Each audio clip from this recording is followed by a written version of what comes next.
Sir here? Because on this day, Yes. Tina Weymouth Okay. was a co-founder, bassist of Yes. both Talking Heads and that band, Tom Club. Tom Tom Club. Is she married to Chris Franz? Yes. Okay. It says here, Genius of Love was with Wordy, Rapping Hood, and what's the other song? I can't see it. But it's one of their, they had 3 really popular songs. I can't think of it. But they used that song. Genius of Love was used in a long-running TV advertising campaign in the UK by Bird's Desserts Company. Ooh. Between 1985 and 1992. And also it was used in a Kia Motors commercial. I really like that.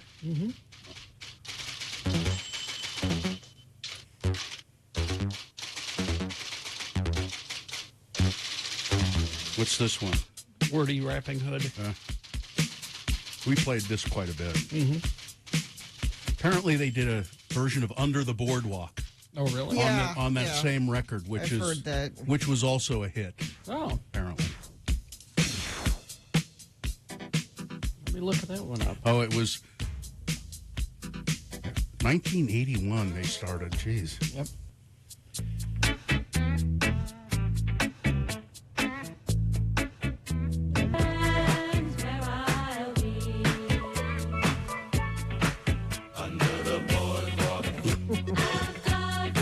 Okay.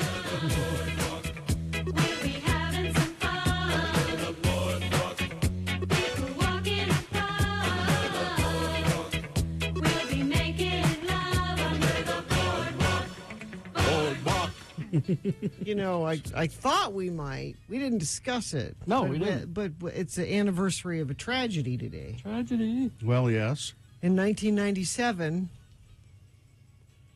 Oh. What? Oh, I saw this one. Yes. I'm glad you didn't go to the tragedy I mentioned this morning. Did you have a... This is the anniversary of the assassination of John F. Kennedy. Right. In 1963. But the tragedy that Gina was talking about. I think women of a certain age should get today off. You think? It should be a day of... Forever a day of mourning. Gina, I agree. Take it. Okay. See ya. See you later. I think women of a certain age should get every day off. Yes. You know, that's what I think. Wait, shh. NXS frontman Michael Hutchins found dead in his Sydney hotel suite. 37 years old.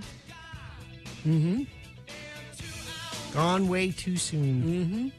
And don't you want to talk about how No, he I died? do not. Well, come on. It's up for debate, Bill. Yeah, no, not really. I just wonder, doesn't that, the way he died, doesn't that taint your, you know, doesn't it make you sort of distasteful?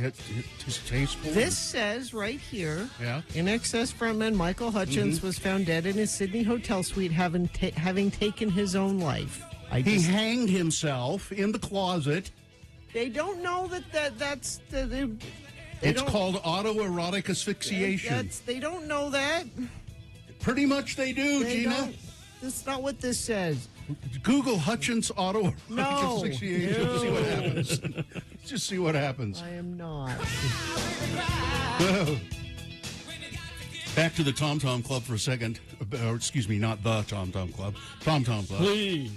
Comprised, it says Tom Tom Club, comprised a loose aggregation of various musicians, sound engineers, and artists of the Compass Point All-Stars family. What? Oh, just all the extra people that they brought in. They just bring in people willy-nilly. Come on in. Oh, and Adrian Ballou.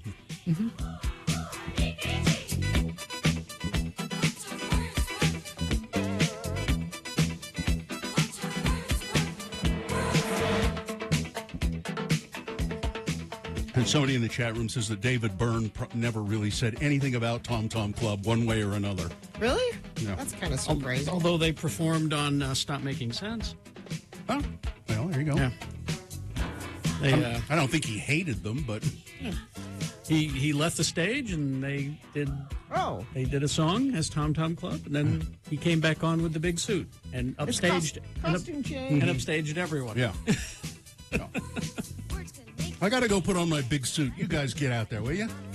Words are trouble, words are subtle, words of anger, words of hate, words over here, in the air and everywhere, words of wisdom, words of strife, words that write the book I like, words will find the right solution to the planet Earth's pollution. Say the right word, make a million. Words are like a certain person who can't say what they mean, don't mean what they say.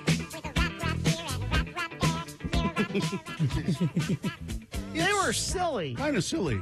It's good stuff. Adrian Belew had a solo record, Yeah. too. Oh, yeah. And we played one of the songs. Oh, Daddy. Oh, Daddy, yeah. Yeah. He played guitar for lots of different people. Oh, yeah. He was real. Didn't he play King Crimson? I think, and he's a really talented guy. And Tina Weymouth, and she had a sister too. They're both. Did she? Yeah, they're both lovely women. I had a crush on Tina. Yeah, I could So see much why. so that looking back, I realized that there was a girl I dated because she looked like Tina Oh. Weymouth. I didn't realize it at the time. Well, that's a good reason. It was subtle. And I married a guy that looks like Michael Hutchins. The So we've hell? come all full circle. That's some professional Isn't farting it? around is what that is. I don't know. This has been Farting Around with Carrie, Bill, and Gina on X96, Radio from Hell. My wife looks like Brad Pitt. It's true. When Brad Pitt has long hair, I was watching Troy one time, part of Troy, and there's Brad Pitt with long hair, and I went, "My God, he looks like my wife." And Which is why you have a thing for Brad Pitt. yeah, I told her, and she was, Or why you have a thing for your wife. yeah, one of both. The two. She was complimented. She said, "Oh, thank you." I guess, But she does kind of look like Brad Pitt. Well, let's begin so we All can right. end. Oh, yeah, we got to take a break here because there's business to be done. Yes. And then we'll come back and we'll chat with you if you've got something to chat about. 877-602-9696 is the number to call and check in with the Radio from Hell show. We do have it says here, a coffee mug, a Radio from Hell coffee mug that we'll give to a random checker-inner. And those are nice coffee mugs, big, heavy coffee mugs with the Radio from Hell logo on them. So it's 877-602-9696, but you got to chat and don't ask for the mug. If you ask for it, you will not get it. Well, that's just rude. Yeah, 877-602-9696, or you can text 33986. UtahAdvocates.com is the website. Go there at any time. Your friends at the Utah Advocates want to wish you a happy Thanksgiving. Well, thank you. Remember to be safe out there and avoid distracted and impaired driving. If you're injured because of a negligent driver this holiday season, the advocates are there to help because everyone deserves an advocate. There's lots of things to be grateful for. Let's make sober, safe holiday driving be one of them. Happy Thanksgiving from the Advocate. They are personal injury attorneys, and you can call them 24 hours a day, 7 days a week if you've been injured in an accident of some kind and you think you might have a case. So call them, 801-355-5550. That's a free consultation. And if they take your case, they don't charge any money up front. They'll only charge you when they get you a settlement, and then they take their percentage. So call them any time of the day or night, 801-355-5550, or you can do it online if you want to chat, UtahAdvocates.com.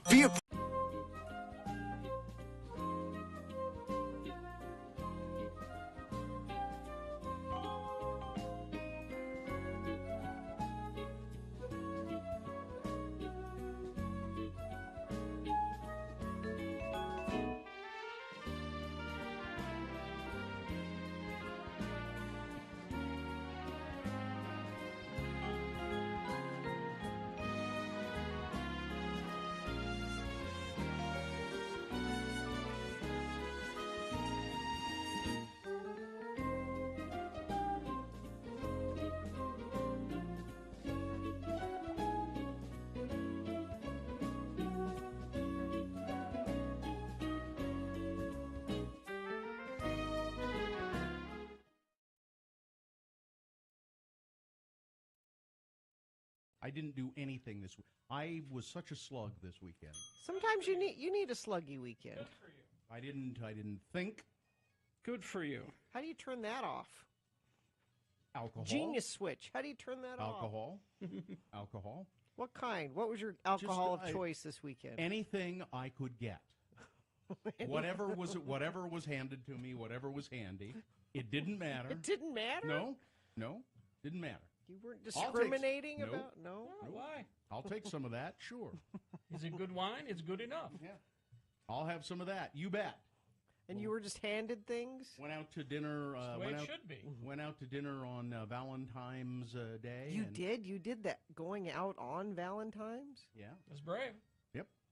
Had a nice dinner at Copper Onion, and pork belly should be one of the major food groups. I agree. It really should be. What was the pork belly on, or was it? No, it was just pork belly. It was just out there being pork belly. Pork belly with some cherries and some Brussels sprouts and turnips. Just kind of as a little side dish, a little starter to the evening, and then Nice. Man, did you take in your surroundings? Did you look at the other people that chose to go out on Valentine's Day? I See did. How in love they are. I did. Not? There was it was very busy. Copper Onion was very busy. I assume all the restaurants were very busy on Saturday. Did you go out on Saturday? No. So it was very busy. To the table to our left, two guys out on a Valentine's date. Guys? And then a table across from us, a guy and two girls. And they kept they were quite annoying. Because the guy kept hanging a spoon on his nose. You know how you do? You take a spoon and little kid. Yeah, and you hang it off the edge of your nose, or he would put it across his nose, and then he would insist on one of the girls taking a picture of him. And this kept going on, and then the spoon would slip off, and then he would just laugh uproariously. Were these 12-year-olds? And they thought it was funny too. No one's ever done this before. And it kind of went on, seemed to go on and on and on and on. And then they had the waiter take a picture of the three of them together. Can you believe this? It was just. This has never happened. And I kept trying to think, now, what kind of a Valentine's date is this? Threesome date? I guess. He was, polygamy date? Maybe he was paying for them. That could be. Could have been that would explain why they were laughing at the spoon joke. The spoon on the nose. They were hilarious. paid. Hilarious. Spoon on the nose. Yep. Man, this is good. Good stuff. Good stuff. And those were the only... But mostly I was just fixated on my sweetheart sitting across the table from me as we enjoyed a delicious meal. I'm glad you did.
Honest, we do want to hear from you. Yes. Yeah.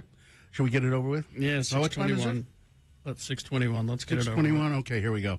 We'll start the show officially here. Gina, do you have a sponsor? I do. Advantage U Signature PPO is a Medicare Advantage plan created in Utah with access to a huge network of doctors and hospitals, including University of Utah Health, Steward, and Mountain Star, and Intermountain Healthcare. To see if Advantage U is right for you, visit AdvantageUMedicare.com. The sun will rise today at 7:22 a.m.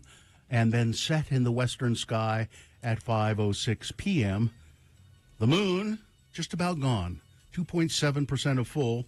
The moon will rise today at 5:51 a.m. Today being Tuesday. It's the 22nd day of November in the year of our Lord Jesus Christ, 2022. And this is the Words in Paper, Words in Books, Words on TV, Words for Crooks edition of Radio from Hell. The show that promises you false and misleading information about a variety of topics. Starring the Lords of Morning Radio, Kerry Jackson. I'm Bill Allred. Hey, there's Gina Barberi right over there to my distant right.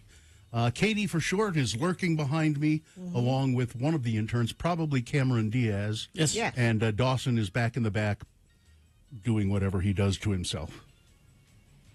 And we'll go to your check-ins. All right. Let's begin with, is it Debbie? Hi, Debbie. Debbie, good morning. Where are you calling from? I'm calling from Farmington. Okay. Says here you're on your way to work. Where are you going? My first day as a FedEx delivery driver. Oh, wow. And you picked the busiest time of year to be doing that. Didn't I, though? Are you excited about this job? I'm terrified. Oh, you'll be great, Debbie. You going to drive one of those Amazon or FedEx vans? Yeah, yes, yes. You'll be great. Thank you.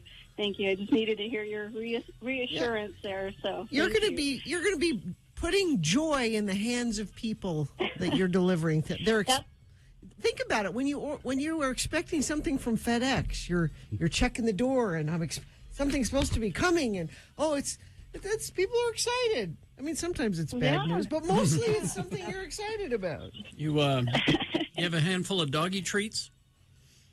Oh, good idea, Carrie. I didn't think of that one. Yeah. Just a thought. Yeah. Debbie, anything else you would like to add to this conversation?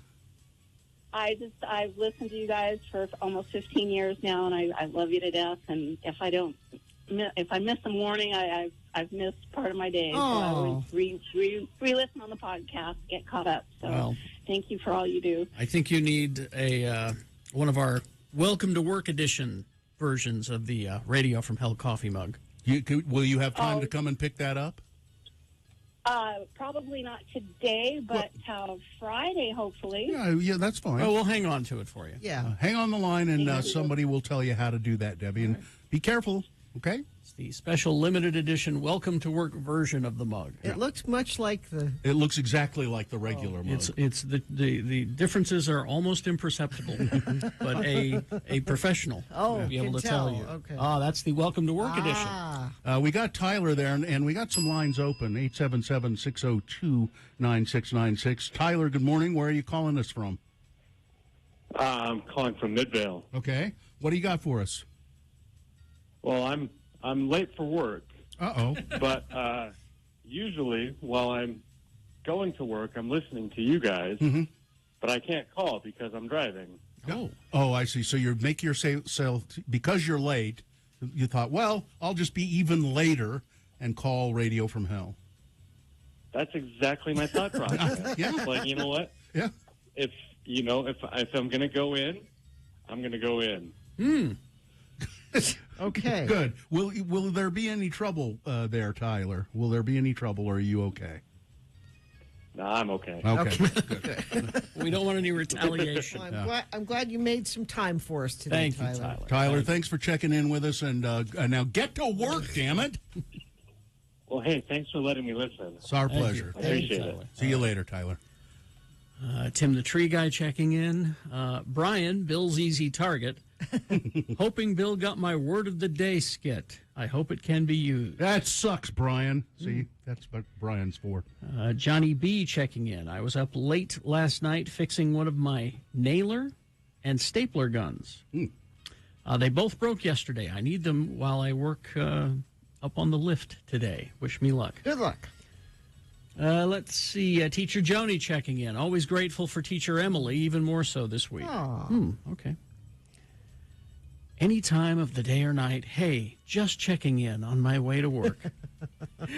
What's for school lunch today? That's what we I haven't want to heard know. from Katie. Katie usually tells us school. Teacher Emily's checking in now.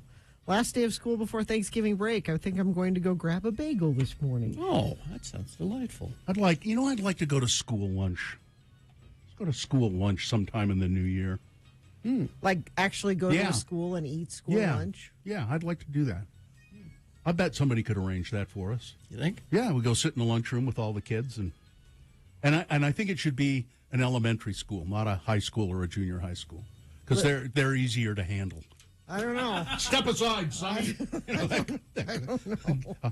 I'm in line here. Step aside, young man. I haven't had much experience, but it's been my experience that kids of all ages are jerks. Yes. Well, That's my sign off today. You don't want the junior high kids. You don't want to. The middle school kids. You don't want to. I don't want to mess with them. The high school kids. They can be okay. They're sort of adult. And then the little kids. You just push them around. It's fine. All right, traffic, Gina, please.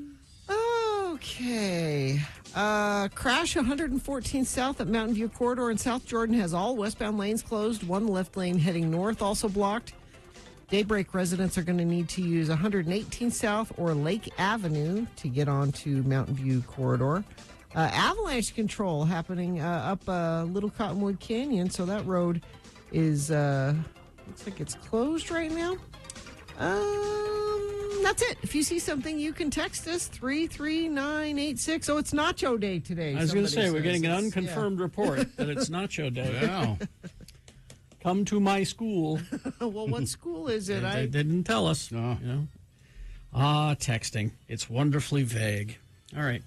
Well, we will take a break. We'll be back. Big boy news and Opinnuendo coming up. Oh, the Thanksgiving special.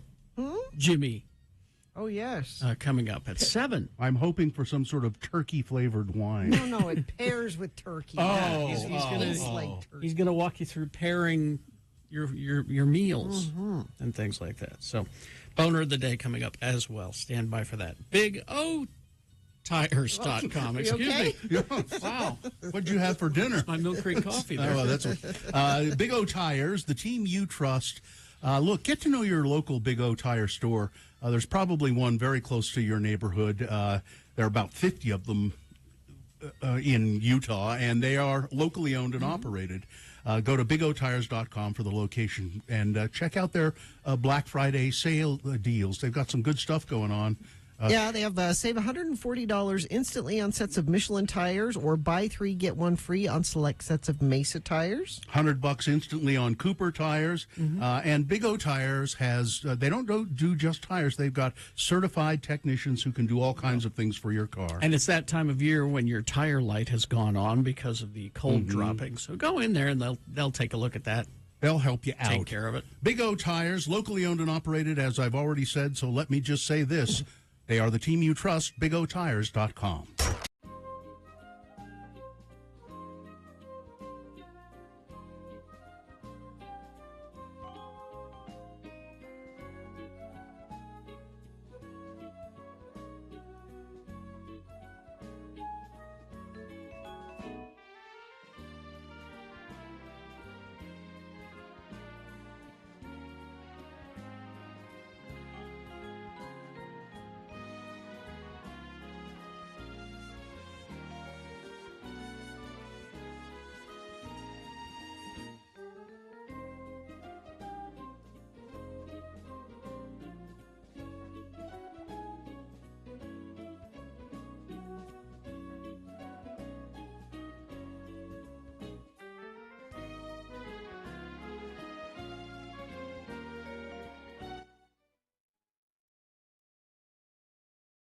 So the Mandela effect. Yes. You familiar with this? I am. You hear about this? It's you believe something to be true. That it's not. And it's not. And it's named after, everybody thought that Nelson Mandela died in the 80s. No, he was just in prison. Right, for several years, 20-some-odd years? Yeah, he died in 2013. Yeah. So that's why they call it the Mandela effect. And I realized that I fell for one of these, and that I found a list. Oh. It's kind of a list. Okay. People swear that there was a Jiffy peanut butter back in the day. No. Jif peanut butter, not Jiffy. What they were doing in their heads was they were combining Skippy and Jif. Yeah. Here's the one that I keep falling for. Looney Tunes. Spell that for me. Looney. Yeah. And? Tunes. Tunes is how it's spelled, yes. Not but I keep thinking tunes, Too. Oh, like cartoon. Yeah. Okay. Which actually sort of makes more sense. The other one is the Berenstain Bears. Yeah. Yeah, it's either I've heard this Berenstain or Berenstein. Spelled their last name with an A. The Berenstain Bears. Yeah. It's E-I. The Berenstain Bears didn't exist. Yeah. So that's a famous one. Let me ask you this. Does Curious George have a tail? Yes. Well, he should have a tail. He's a monkey. Never had monkey. it. Never had a tail. Huh. He's a chimp. Oh. He's never had a tail. Okay. Now you're going to tell me that the man in the yellow hat didn't have a yellow hat. He had a yellow hat. You were right about that. All right, okay. But that's one that always. All right. Well, if he's a chimp, he's not a monkey. He's an ape. What's the name of the show where those four women are in New York and one of them writes a column and they all get together and drink Cosmopolitan? Sex and the City. What's it called? Sex in the City. Sex and the City. Oh, is it and the City? And the City. Yeah. Yeah, I thought it was in. Most people say in the city. Mm-hmm. Let's see. Febreze. Spell Febreze for me. Febreeze. Mm-hmm. Most people put an A. Use the extra E. There's only it's. You thought it was Febreze the way you spelled it. That's not correct. Oh. It's Febreze. Oh, they're not two E. Oh, all right. What's your favorite kind of hot dog? Brand. I wish I were Oscar Mayer. Spell Oscar Mayer for me. Oscar. I think it's Meyer. That is incorrect. Oh. A-Y. Is it A? It's A. Yeah. Like John Mayer. Yeah. You like those shoes Skechers? Mm-hmm. Spell that for me. Oh, there's a C in there, but SCKETCHER or something like that. There's no T in it. No T, okay. Really? Yeah. Sketcher, yeah. Mm-hmm. Fruit Loops. Spell Fruit Loops. Oh, do they spell fruit wrong because it's not real fruit? F-R-O-O-T? That's the correct one. Okay. Yeah. Most people think that it's spelled but properly. But they do that so they can say, no, we didn't claim it's actual fruit. Mm-hmm. The Monopoly Man. Mm-hmm. Mr. Moneybags. Mm-hmm. Does he have a monocle? Yeah, well, it's going to be no, See, but I see him with a monocle. You've started thinking, Does Nelson Mandela have a monocle? That's the question. No. Monopoly Man does not have a monocle. He should have a monocle. Mm-hmm.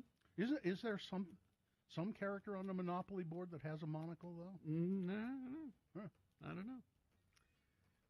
There's no hyphen in Kit Kat. Yeah. The Fruit of the Loom logo. Mm-hmm. It's grapes and grapes apple. And Did it have a cornucopia? No. It did not. Most people think it did have a cornucopia. It was just sort of fruit hanging in the air. Mm-hmm. And then the one of our favorites, Cheez-Its. Mm-hmm. Spell Cheez-It. Cheez-Its. Spell it. Cheezits.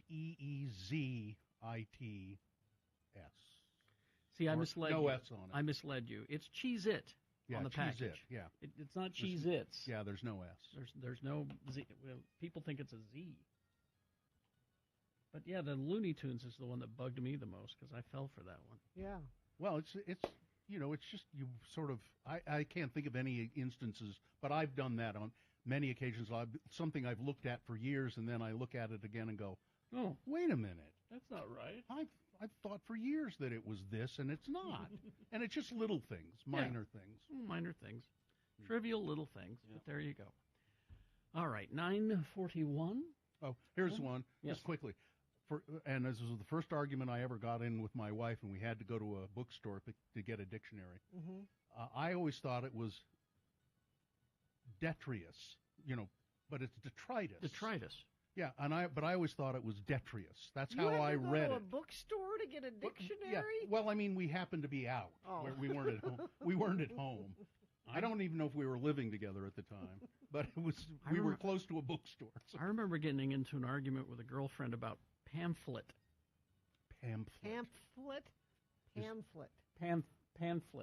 Is it a pamphlet? Is it a pamphlet? I think it's a pamphlet. Now I can't remember. Pamphlet. Pamphlet. Is it? Is it coupon or coupon? Well, that's an age-old argument. There you go. Could you look that up for me? Pamphlet it's Pam, P-A-M, Pam. Yeah, It's Pam. not Pamp? No. No, Pam. Pamphlet? Pamphlet. Pamphlet. All right.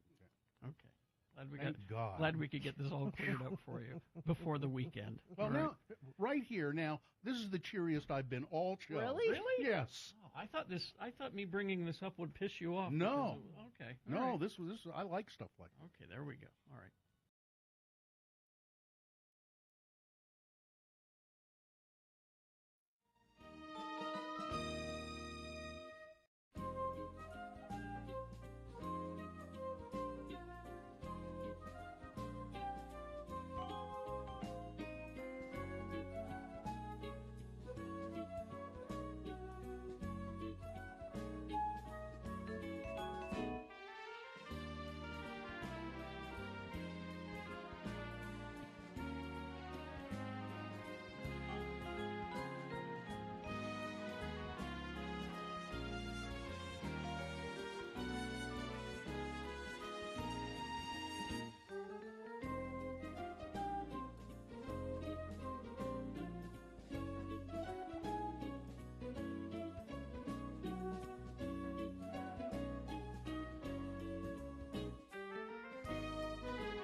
All right, 6:39, and this is Full Strength, Big Boy News and Opiniondo. What? I said, I'm behind in putting things together here. Oh. But I'll make it. I'll be okay. We'll give you a second. I'll be okay. Actually, here, we'll take a second even before we do the official sponsor, because there's something else I need to tell you about. Oh, yeah.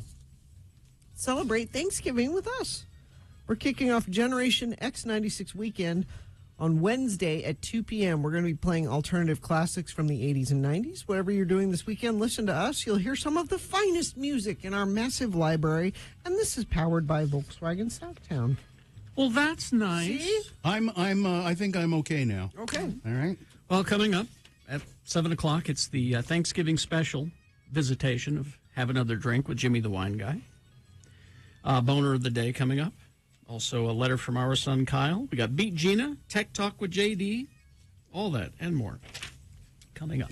Right now, Full Strength, Big Boy News and Opinioendo, brought to you by... If you're into Magic, Dungeons and Dragons, or Pokemon, Haster has it. Haster also has dice, miniatures, lots of entertaining board games. Go check them out. Haster Games, 6831 South State, open Monday through Sunday. Get store hours and more at hastergames.com. 9 days after he sustained burns while working on a vintage car in a garage or a warehouse, Jay Leno was released from the hospital. CNN reported the 72-year-old posed for pictures, and They reported it because he did. Mm-hmm. And I was amused to see he was wearing his denim on denim. That's what he wears. It's his uniform. And you can see his close up the burns on his face, lower half of his face, pretty bad, and burns on his hands.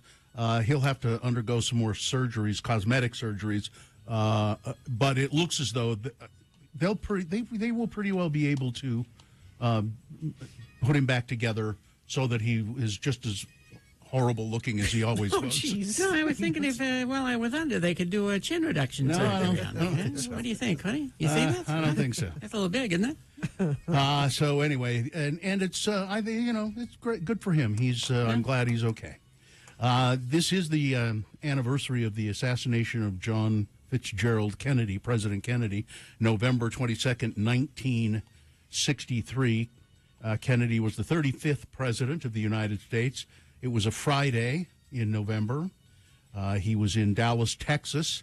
Kennedy was in the vehicle with his wife, Jacqueline, Texas Governor John Connally, and Connally's wife, Nellie, when he was fatally shot from the nearby Texas School Book Depository by Lee Harvey Oswald, who was a former Marine. Governor Connally was seriously wounded. He recovered, however, and he and Kennedy were the only ones that were hit with bullets. All of those people are gone now. Jacqueline Kennedy, I think, I know Connally died. Yeah. I assume his wife did as well. They're all gone. And Lee Harvey Oswald was shot a few days later. Yeah. It was so weird, and it's part of the reason that there's still conspiracy theories floating around, because we don't want him to talk. You got to get to him. Jack Ruby. So Oswald was in custody, and they were transferring him from the jailhouse to another facility. Yeah. And a guy named Jack Ruby, who operated a Dallas strip club, came bursting out of the crowd of people. There were reporters around and everything, and shot Oswald in the stomach. It is super suspicious. It is very odd. Oswald was taken to the hospital where he later died. After a 10-month investigation, though, the Warren Commission concluded that Oswald had assassinated Kennedy, that he had acted entirely alone, and that Ruby had acted alone in the killing of Oswald. It is true that Jack Ruby he loved John Kennedy. There were reports that there were reports that Jack Ruby was particularly. But what was really weird about it too is that as Jack Ruby comes bursting out of the crowd, one of the law enforcement officers goes, "Jack, you son of a bitch!" And there's a photo of it happening. Yeah. It happened. It's not just a photo. It happened on live television. Yeah. There was live TV coverage as they were transferring Oswald to the jail, and he was, Jack comes out of the crowd and shoots him. Jack Ruby went to prison, and I believe he died in prison in 1967. He was awaiting another trial. So let's move on to other things that are terrible. The man arrested in the Colorado Springs gay nightclub shooting appears to have links to the Church of Jesus Christ of Latter-day Saints through his mother.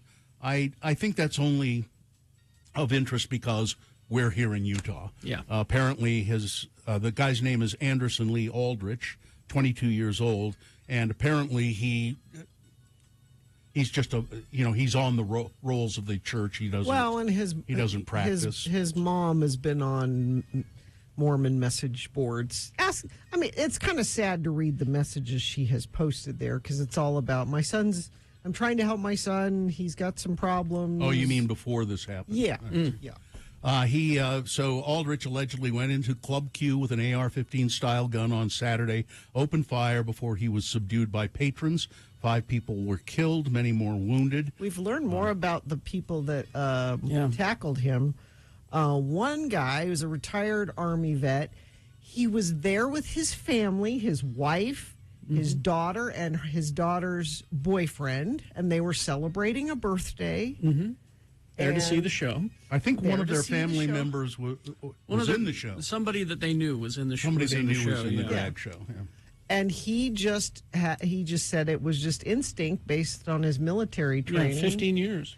And he tackled the guy and took his gun away. And he said it was. I watched him interviewed. I don't know if you saw that. I saw one of them. Yeah. The guy had all body armor on, but he said, I found the this. shooter had body armor. He said, I found this kind of open space, like between his head and his shoulder or something. Grabbed and he him said, there. I just. Where there was skin, and that's wailed where he on just him. wailed on him with his He pistol. said, I was going to kill him. I thought I had killed him, as a matter of fact, he said. And then another patron. We haven't learned who the other patron is. They did. They said his name, and I don't recall it now. But and then, a quadruple murder in Oklahoma. Hennessy, Oklahoma. Authorities are investigating after 4 people were found dead after a reported hostage situation in Hennessy, Oklahoma.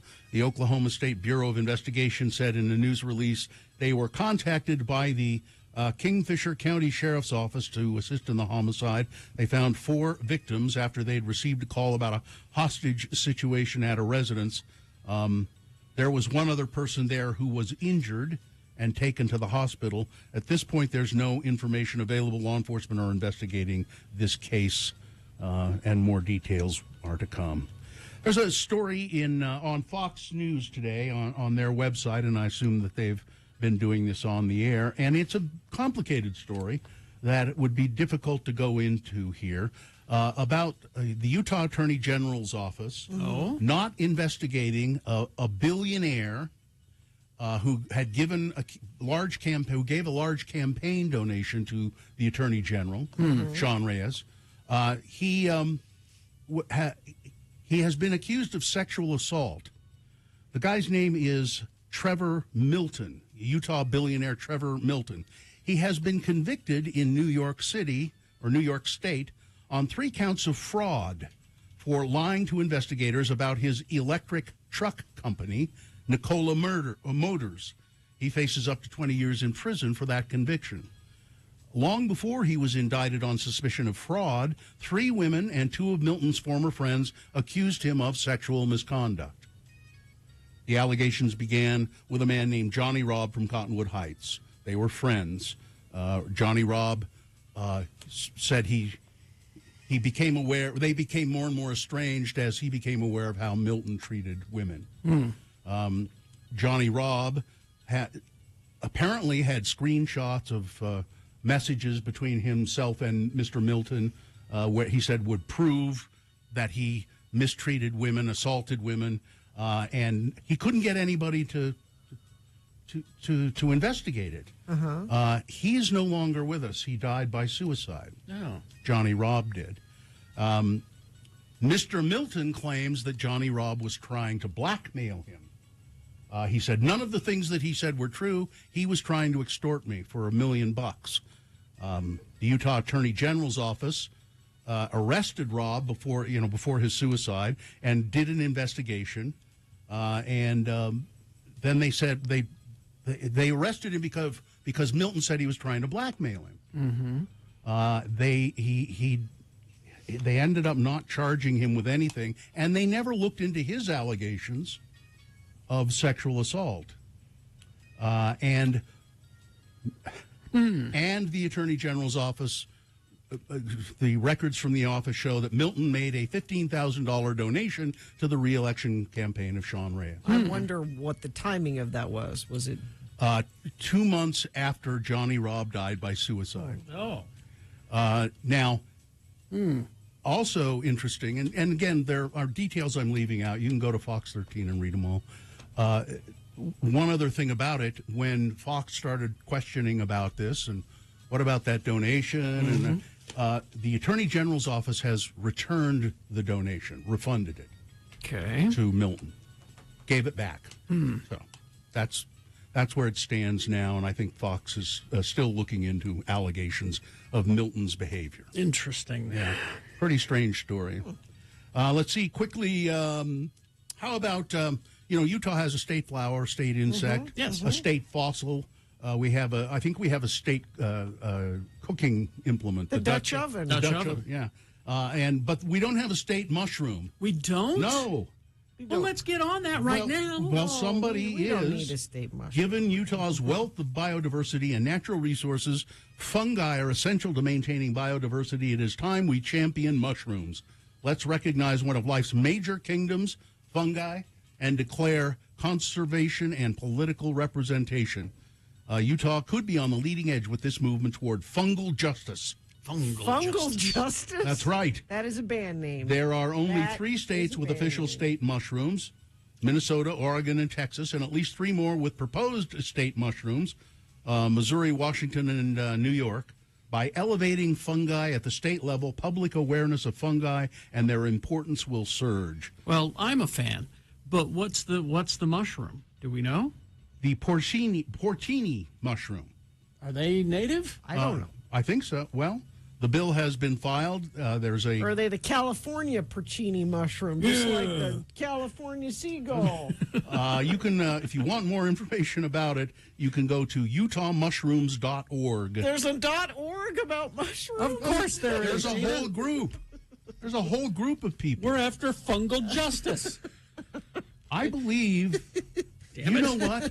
As a matter, you know. What? Oh, this What? just came to me. What? Your head's Our- exploding. What? Yeah, our production guy here, Doug. Yes.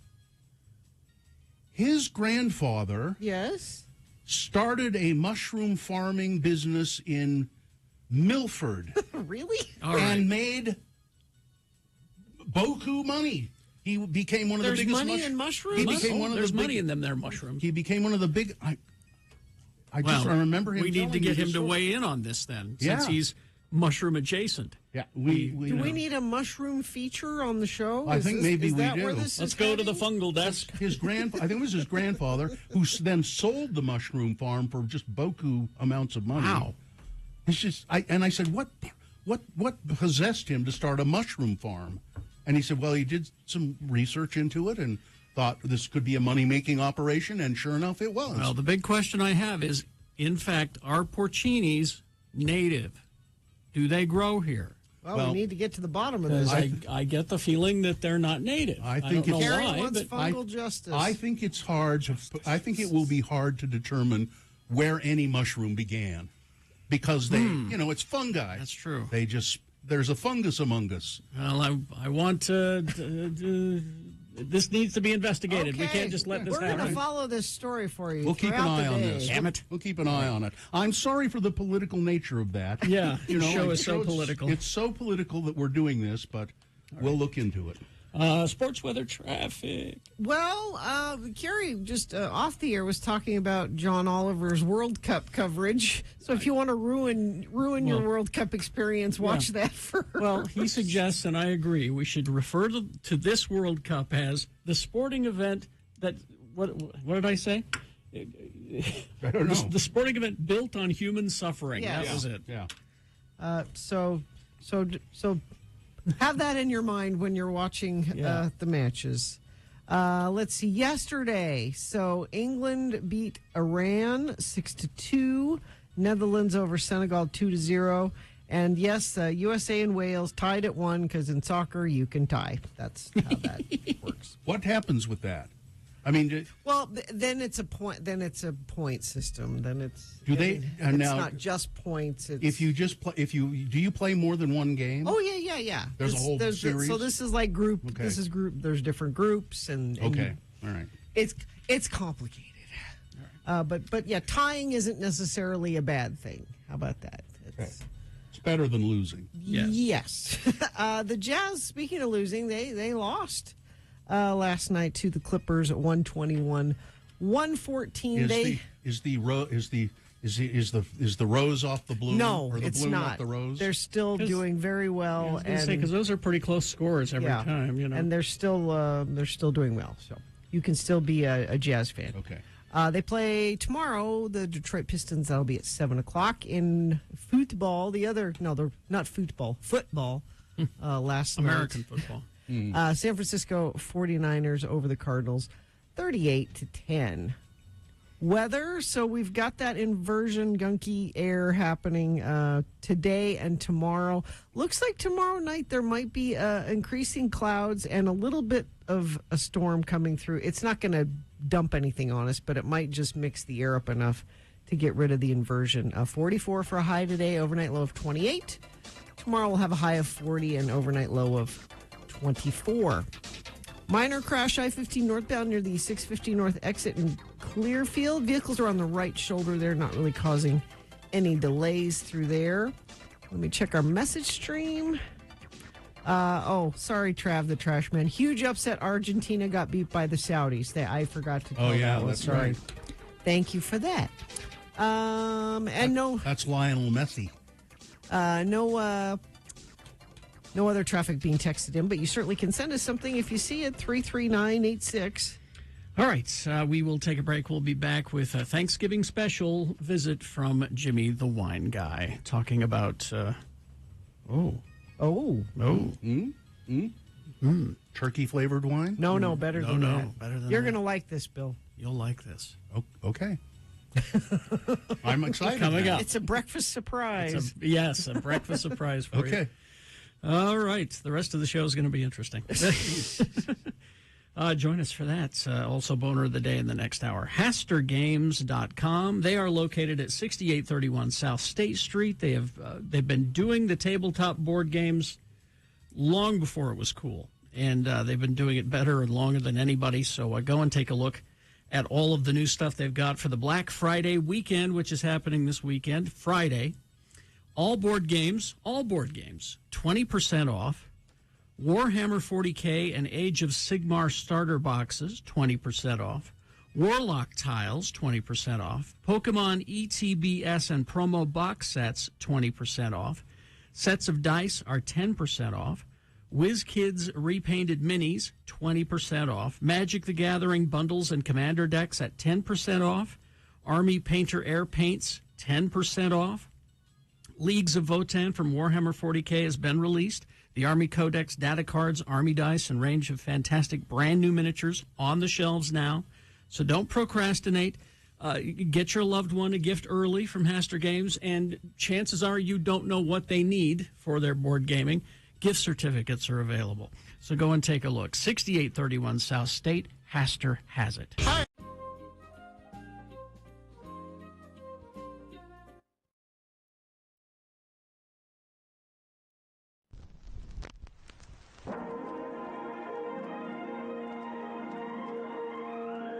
It's often said that people of Utah speak a language all their own. It's a language that's often confusing and even incomprehensible to newcomers here in the Beehive State. So, Radio from Hell presents a handy guide to help everyone understand how the natives speak. It's the Utah Word of the Day, and today's word is... Fill. Fill, F-I-L-L, Fill. And now, Mona Community Notes with a special emphasis today on the Utah drought. Thank you, ma'am. I'm the mayor of Mona, Utah, Don Criddle, here today with a dire report on our weather situation. Now, what situation? Our water. My notes are a little messy here. Let me restate that. I am the mayor of Mona, Utah, Don Criddle, and I'm here today with a dire report on our water situation. Now, I've prepared a real detailed plan about... Hey, Daddy. Hush now, Denver. You're going to have to wait just a minute. Daddy, I can't wait for your detailed plan. I got an emergency brewing. Now, Denver, we got an emergency brewing in this here state of Utah. We don't figure out a way to start sending more water to the Great Salt Lake, we're going to have ourselves a toxic dust storm. I know, Daddy. I'm going to create a toxic dust storm in my pants if I don't get to the bathroom right now. Oh, Denver, you twit. Why didn't you go potty before we left the house like I told you? Sorry, Daddy. I was busy writing my own plan to fill up the Great Salt Lake. Well, now, I am so happy you're finally taking an interest in the challenges facing our community. Son, you might just be on your way to being the mayor of Mona one day. Let's hear your plan. Okay, Daddy, here's what we do. The whole town of Mona heads over to the Maverick and get us each an extra large Mountain Dew. Well, Denver, now you know your mother doesn't like you to have all that caffeine. It's okay, Daddy. This is for a good cause. Now, we fill up on Mountain Dew to save the planet. Save the planet how? Well, after we fill up on Mountain Dew, we all drive out to the Great Salt Lake and we all relieve ourselves into the lake. Denver, what's wrong with you? We fill it up with pee. That's my plan. Pee is mostly salt water, right? Although we might have to wait a little while before we can execute my perfect plan. And why, pray tell, is that? My pants feel wet. I think I went and had myself a little old accident. Join us again some other time as we examine how the Utah natives speak with the Utah Word of the Day.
Yes? That the porcini is, in fact, if not native, it does, in fact, grow here. Okay. So we can have the porcini as the state mushroom. Okay, good. I think you can grow you can cultivate any mushroom here. Science teacher Vanessa here. There are some species of porcini mushrooms native to the Uinta Mountains, according to Park City Magazine. Oh, wild, huh? Porcini-type mushrooms evolved from all over the northern hemisphere. So there you go. Thanks for the information. Thank goodness. Oh, I'm relieved. What do they call them? Mushroom special? Is it a mytologist? Mushroom guy? I think so. A mytologist. A fungi. They call them a fungi. That's what they. Oh, please, Gina. Please. My mushroom guy's called Gary. Oh, it's Jimmy, and he has a sponsor. It's sponsor? Yeah, we have a wild turkey rye and wild turkey bourbon. Thank you. Have another drink, it'll make you feel better. Have another drink and you feel alright. If you feel down and you're under the weather, have another drink and you feel alright. Yes. Jimmy Santangelo, Jimmy the Wine Guy, the proprietor, the sole proprietor of the Wine Academy of Utah. You can go to wineacademyofutah.com for all kinds of wonderful information about hospitality and drinking and how to become a sommelier and all of that stuff. Jimmy, good morning. Good morning. Happy Thanksgiving. Happy Thanksgiving week. Where do we start here? My gosh. This is cool. Yeah, so we have wild turkey that we're celebrating. Whiskey. What better whiskey to celebrate? Oh, good. It's the 101. Yes. Hunter Thompson's favorite. That's it. So wild turkey has quite a history. They first stepped in Kentucky, started making whiskey in 1855, and they hit the ground running at the World Fair that was held in Chicago, and featuring Kentucky bourbon. And it was so they had this scene. They were on the scene of making fine whiskey, but it wasn't until the 1950s when Jimmy Russell, the master distiller, he was only third generation at that distillery. So the legacy here with this from the very beginning, from the mid-1800s to today, This is the tradition and legacy. They have a Russell's Reserve they put out, right? So good. Yeah, him and his son, Jimmy and Eddie Russell, and they're the only father-son master distiller team on the planet. Oh, wow. So this is their 101 and 101 proof. That's what the 101 means. And so that's 50.5% alcohol by volume. Powerful stuff. That's Powerful why Bill's stuff. interested Yeah. in it. That's I don't mess with anything under 100 proof. Bill doesn't have time for anything less. Tell you, Wild Turkey's back. It really is. Fine product. The mash bills, I like the ingredient list. A lot of people always wonder that. With the bourbon, high degree of corn. Now, in order for it to be a bourbon, you got to be 51% or more corn, aged in brand new American oak barrels. The bourbon, 5 to 7 year age, in barrel, 75% corn, and then rye and a little bit malted barley. The rye, on the other hand, is in the 50% rye. And then a lot of corn. So that really balances it out. And I made a beverage for us and then did the rye neat. And I like this rye because it's spicy, but it's not too spicy. So I kind of like that. A lot of ryes can be... A lot of ryes are too much. Overwhelming. Yeah. It's almost like an IPA beer where it can be a little too hoppy. But some people like that. And I like them both. But so I made, so the rye is in the glass. I like this. It's smooth. I mean, it's only 7-something in the morning, and this is nice. It is good. It is good. It doesn't bite you. So it's a morning drink. Here's your morning rye. And then I made one of my favorite coffee. It's basically off of an Irish coffee, but we're using Wild Turkey bourbon. So what you do with this coffee, now we did some mason jar coffees here. I don't know to show on the camera if you guys have it. X96.com/live. Yeah, so what we have is I start with some, so what this is coffee, simple syrup, your whiskey, bourbon, Wild Turkey in this case, and then a little bit of heavy cream shook in a mason jar to get that nice, cool frothiness on top. And Carrie, yours looks really good right there. And everybody's done it. So what you do is this layering technique. So I always like to work with the cold product first. So you put in the bourbon, you put in the simple syrup, and then you float it with coffee all the way up, just about the shoulder. And then with your heavy cream, you need to shake it. You need to shake it, right? I'm trying to get on the camera there. There you go. And you need to shake it'll turn into whipped cream. That's right. And then what you do, rather than just dropping it in and getting it all mixed, you just float it on top. There you go. And it I've drunk about a quarter of this, and it's still floating on top. It's nice because you get that chill of the cream, heat of the coffee, and sting of the whiskey, right? And then that little bit of spice at the end of the sweet. Now, you made a spicy simple syrup. How'd you do that? I did. In this? So what I do is one of my favorite holiday simple syrups is a spice simple syrup. You use turbinado sugar, so it's a 1-to-1 simple syrup ratio of sugar to water. So you do a cup of water or a quart of water, quart of the sugar, you dissolve it. Then I fold in a couple sticks of cinnamon, some star anise, and cloves. Oh, yeah. And it's not a rapid boil because the sugar's already dissolved. Think about making a tea. So I do it for about 12 minutes, 15 minutes, and I just turn it on. And that's a simmer. Just a simmer. Yeah. Just a simmer, and then I turn it down. And it smells great. It does smell great. That's right. This is dangerously good. Yeah. And that's that's a 3-count of bourbon this morning. Now, this is kind of, as you said, a take on Irish coffee.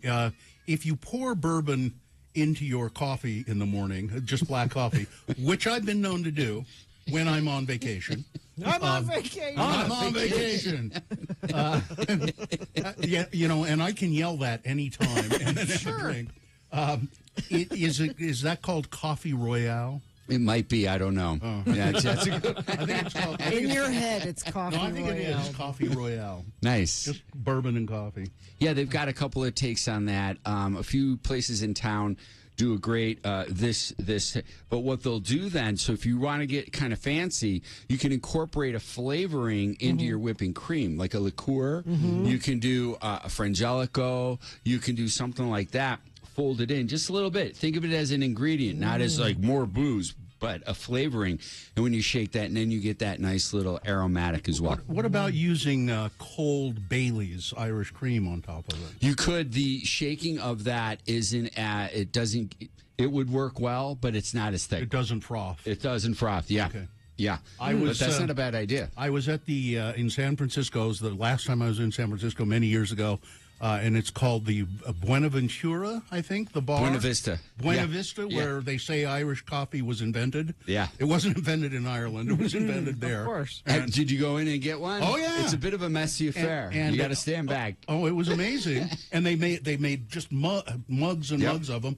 And an Irish Toastmaster happened to be there. Oh. That was, I mean, I don't assume that was his sole job, but he came in and he has a little kit and stuff, and he's a Toastmaster, and he comes in and does toasts. So. That's fantastic. Yeah, it's a great place to have an Irish coffee right there in the Bay.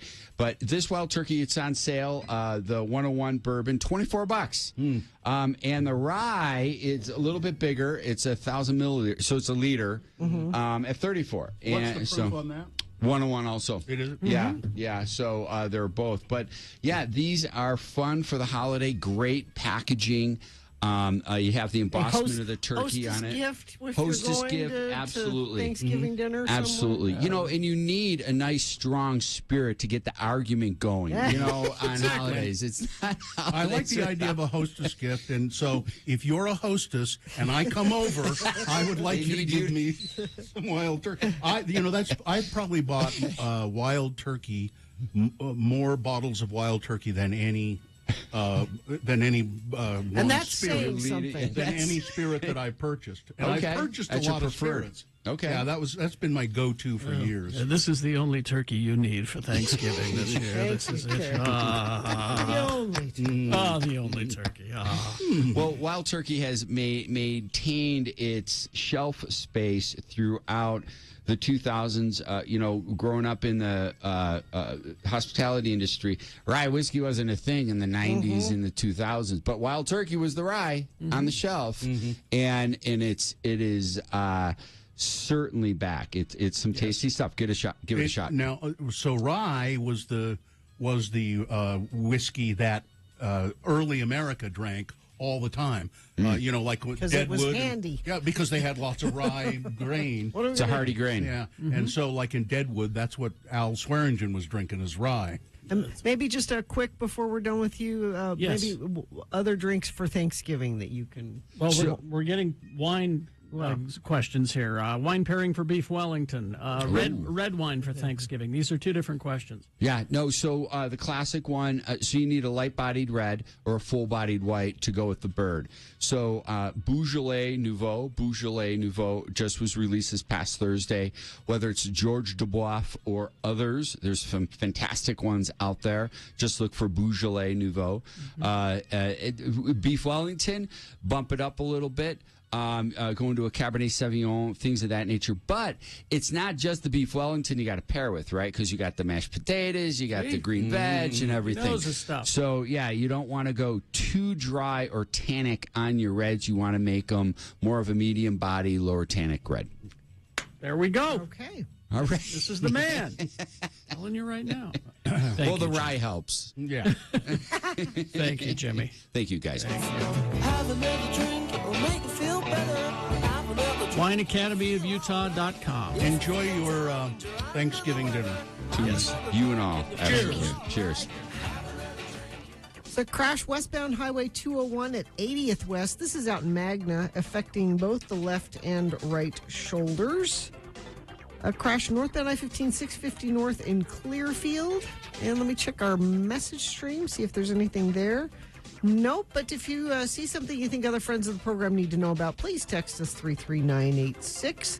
The downtown winter market at the Gateway happens Saturdays from 10 a.m. to 2 p.m. Shop fresh produce, meats, unique gift ideas in the craft market. More information at slcfarmersmarket.org.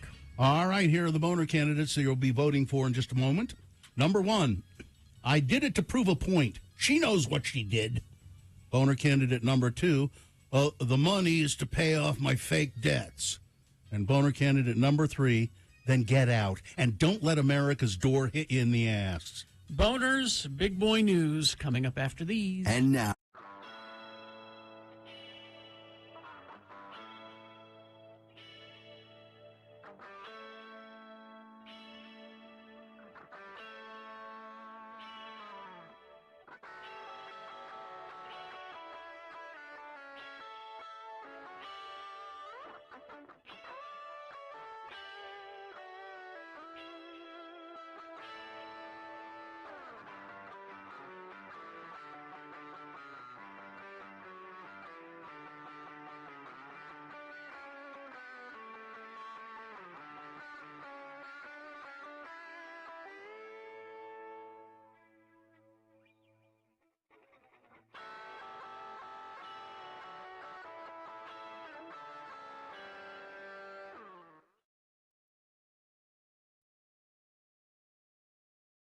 got a new proposition.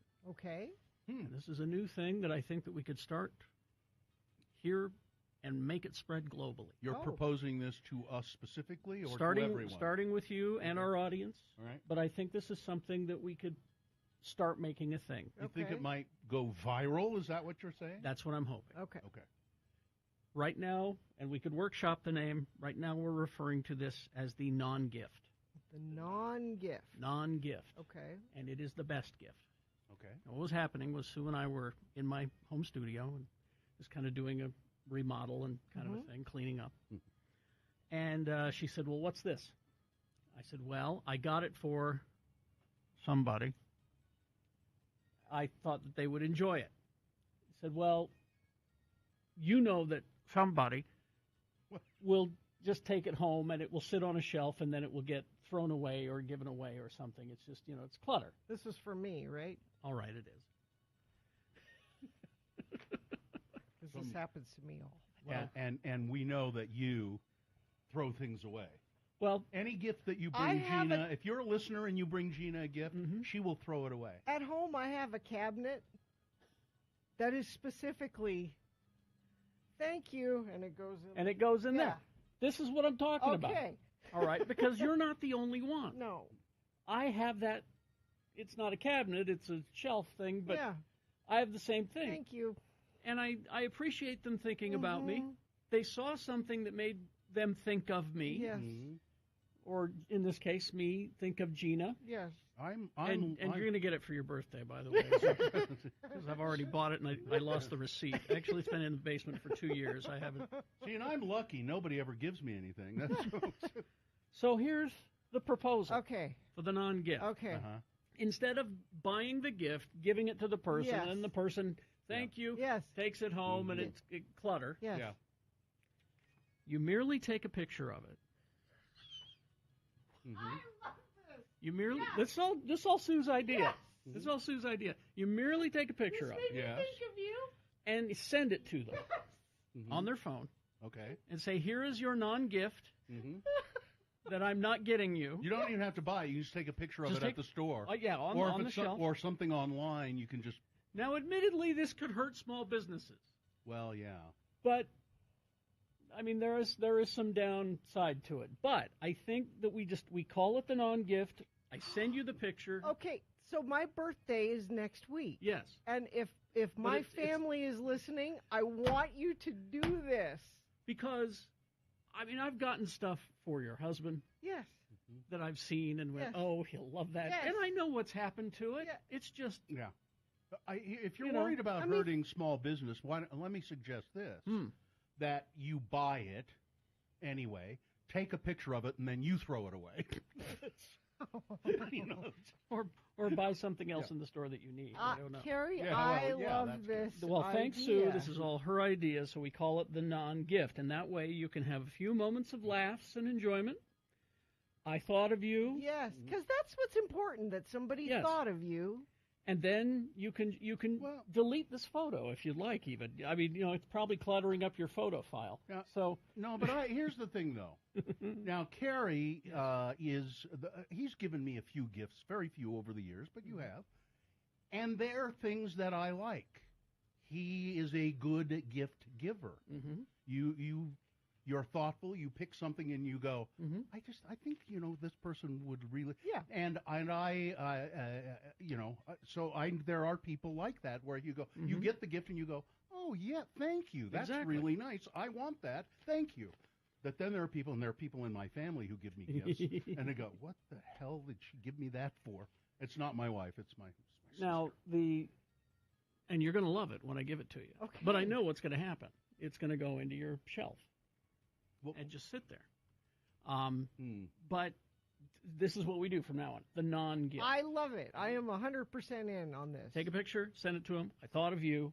Here it is. Because what matters is the fact that you thought of that person when you saw this. That's the thing that matters. I don't like it. And if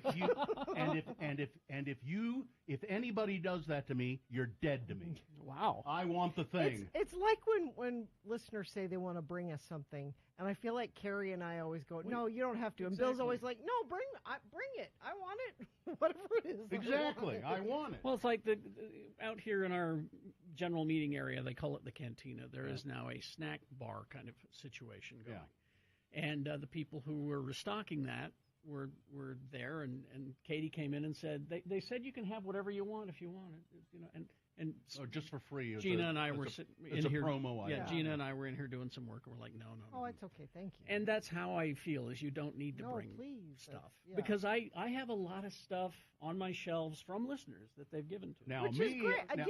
Again, it's nice. Nice that you thought of it. Now, me, on the other hand, when they did that, the people stalking it out there, they said, oh, hey, we really love the show. On us, why don't you, anything you want here on this? And I said, well, no, that's okay. And they said, no, really? And I said, oh, okay. And I took some. I took a diet. I demur once. Now, I will say there's difference, Carrie, is if it's a consumable. Oh, okay. Like a food or wine. Yeah, or, a consumable is different. Yeah, because you'll consume it and then it's gone. It's not going to sit on a shelf. Is this not anything that is utilitarian? The thing that I got, Gina? Yeah. No, it's just a thing. It's just a thing. It's something that I will go, oh. It's something you'll go, hey, they did the wow. And the thing. You know they made that? I didn't know they had those. I didn't know this exists. Yeah. You know? Yeah. And then she'll take it home and go, see, honey, this exists. And then it'll go in the cupboard. Goes in the cupboard. Never see it again. So think about this. That's a good idea. I like it. This is all this Sue's, Sue Jackson Inc. This is her. It's a good idea, but again, for me, I just give me stuff. I want the stuff. I also don't like people feeling obligated to buy me things, like for a birthday or I don't. Like oh, it's her birthday, I got to get it. Don't. Don't. Yeah. I don't ever give you anything for your birthday. Now someone's confused. No, it's not naan, the Indian bread. It's N-O-N. But that would be a good consumable. Okay, here's gift. a picture of naan for you. I like naan. It's a non gift. A naan. It's a non gift. And I don't recognize this number, so it's an anonymous non gift. Yes, there you go. All right. Okay. A non. Now I drink iced coffee. All right.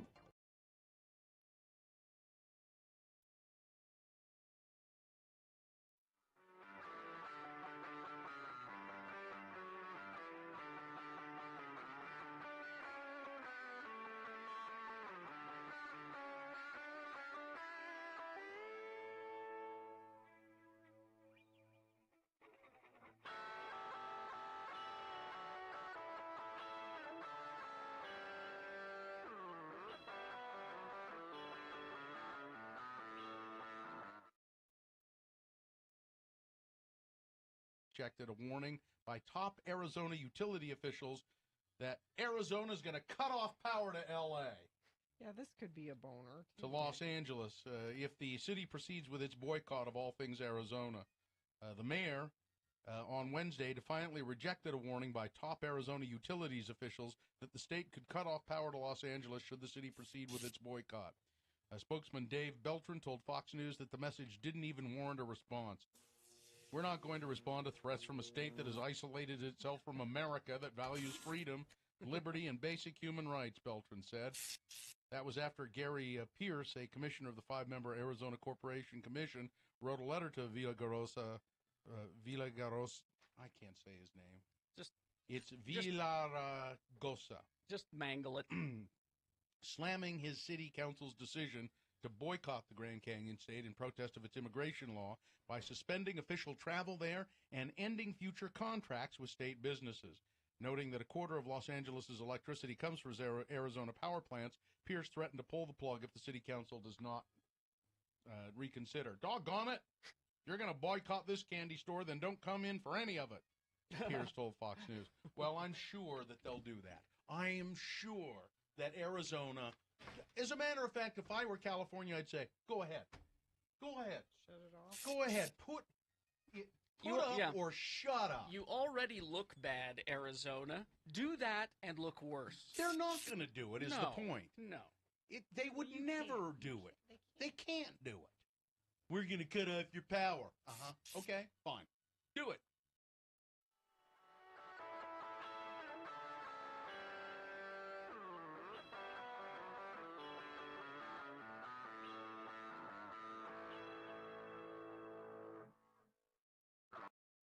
Right now, time for Boner of the Day. 3 news stories. These will be examples of bad, stupid, funny human behavior.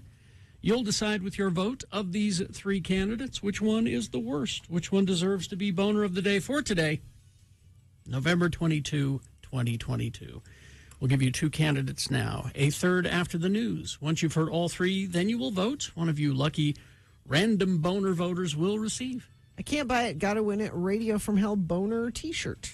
Boner candidate number 1, then get out and don't let America's door hit you in the ass. Miami. A Miami man arrested earlier this month after deputies said he stole a $60,000 commercial fishing boat from a Marathon, Florida resident.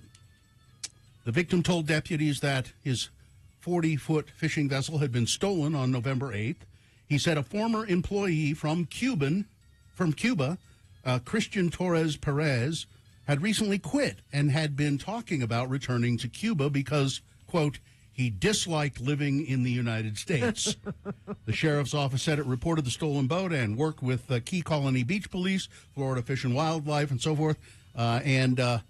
Hours later, deputies said the U.S. Coast Guard told the victim that his emergency beacon was activated about 50 miles south of Key West. A U.S. Coast Guard aircraft spotted the boat and one person on board waving his arms for help because the boat had become inoperable.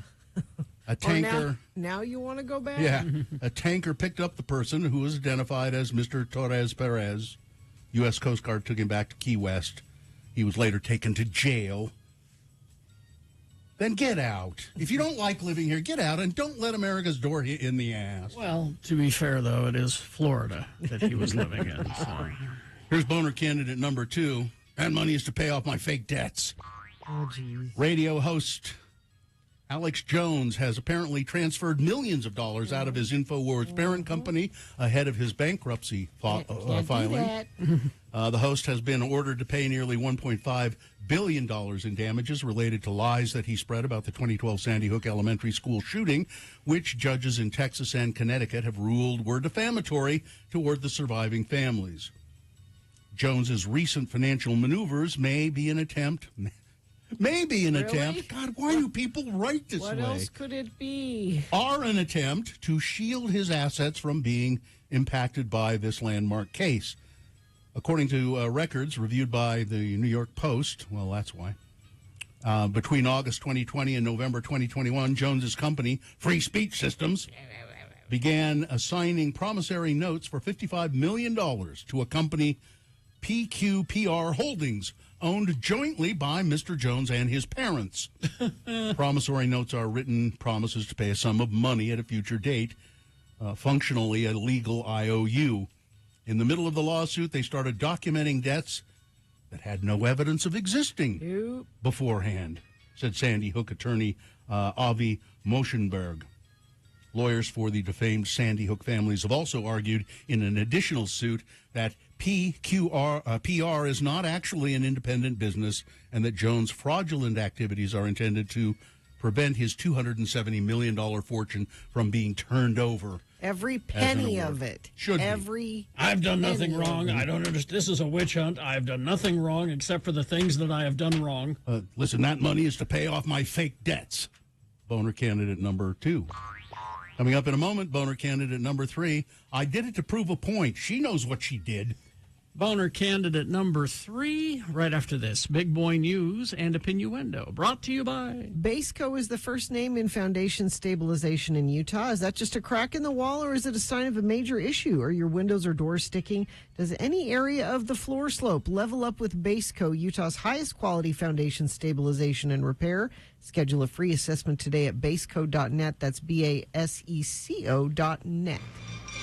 Well, I almost made this a boner candidate, but it happened so long ago, and I just was stunned by this.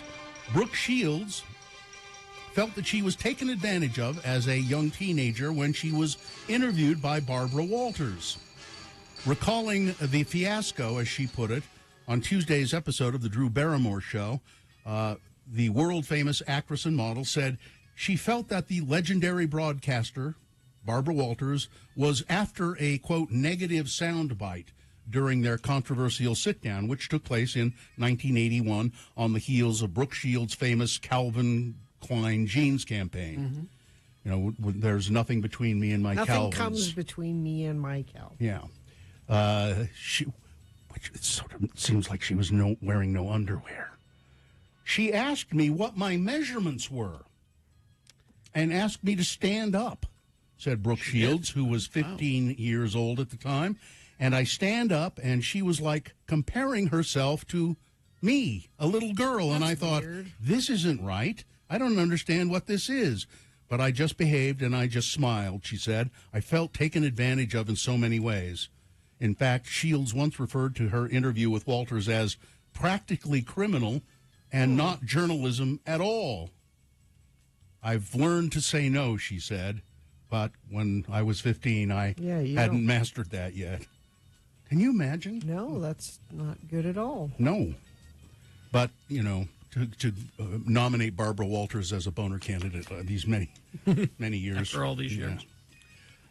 So apparently out at the Utah State Prison, the inmates are getting eaten alive by mosquitoes. Well, not just the inmates, the workers there, too. But the Tribune headline says inmates knew, or inmates are being eaten alive. But and then it says here in the headline, officials knew it could happen. Yes, we knew it could happen. You build it in a wetland. We sat in this studio and said that's what's going to happen. Yes. So isn't that where we hear there's lots of mosquitoes out there? What are they going to do about that? Oh, we're going to fill in the dirt.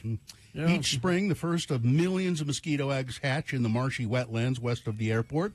Until recently, these hatchling larvae would, turn into mosquitoes, but then they just fly around and birds would eat them.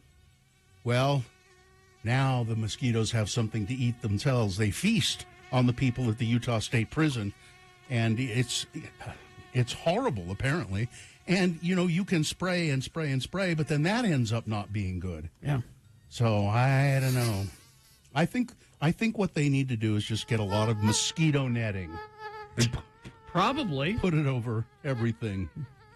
Something. Police are investigating still the murders of those 4 Idaho students, and they're asking for patience. Any new developments that you know of, Gina? Anything? They have no idea, and apparently the police have botched this. Yeah, in multiple it sort of ways. Seems that way. I wouldn't be surprised. The dumpster that was closest to the house, they allowed it to be picked up and taken, and before they checked it. I'm not in law enforcement, and I know you keep track of that stuff. It took them a couple of days before they said, we should check some of these tire tracks after dozens of people have come and gone since. So what?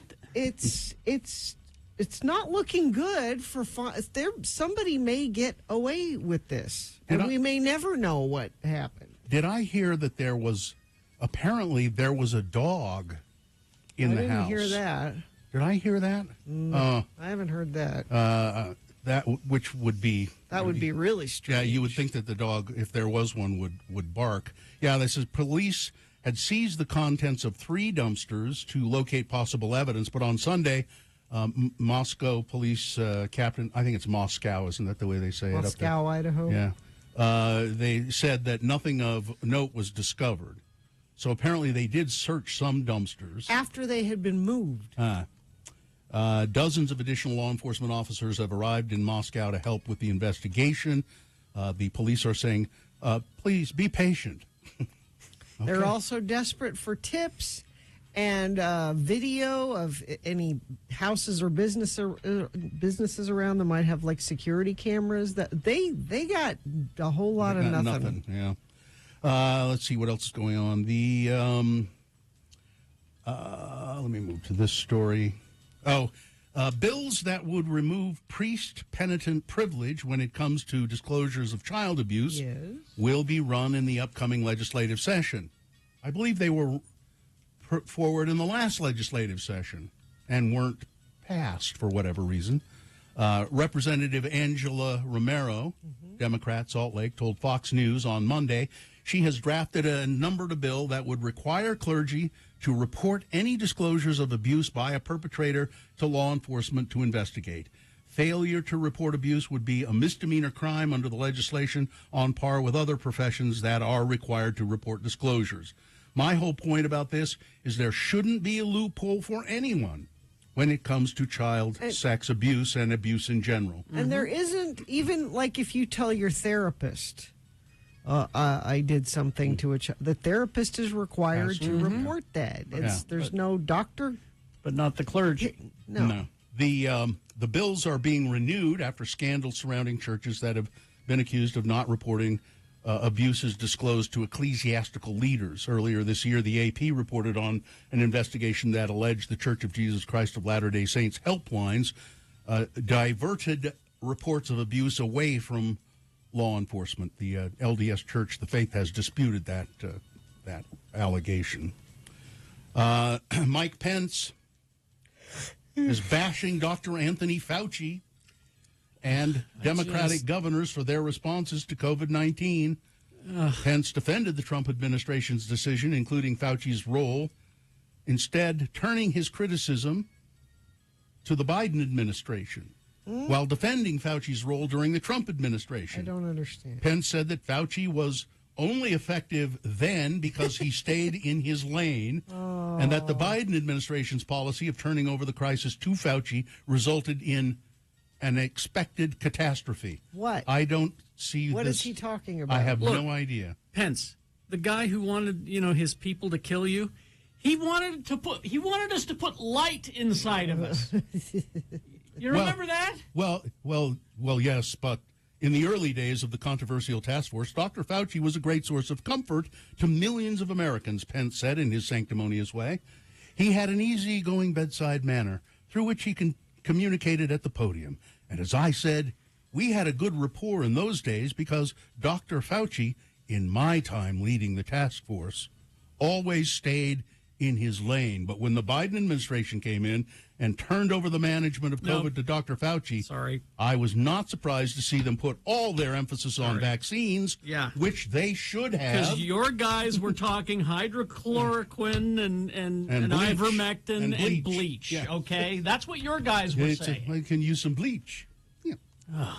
Pence is, and when you listen, I almost can't stand to listen to him talk because he's so sanctimonious sounding. And they know that we have short memories, and they count on it. Yeah. And finally this. Yes. Why do other countries get this kind of thing? And KFC has launched a new Gravy Lovers sandwich in Canada. Gravy Lovers? Gravy Lovers. It features a Listen to this. A hand-breaded chicken fillet, Okay. one slice of Monterey Jack cheese, creamy mayo, and one crunchy indented hash brown on top of on a potato like a bun. Little bowl. So then you pour some gravy. It comes with a side of gravy on the hash brown. I was going to say, how does it not just run over the sides? Well, it probably will. It will anyway.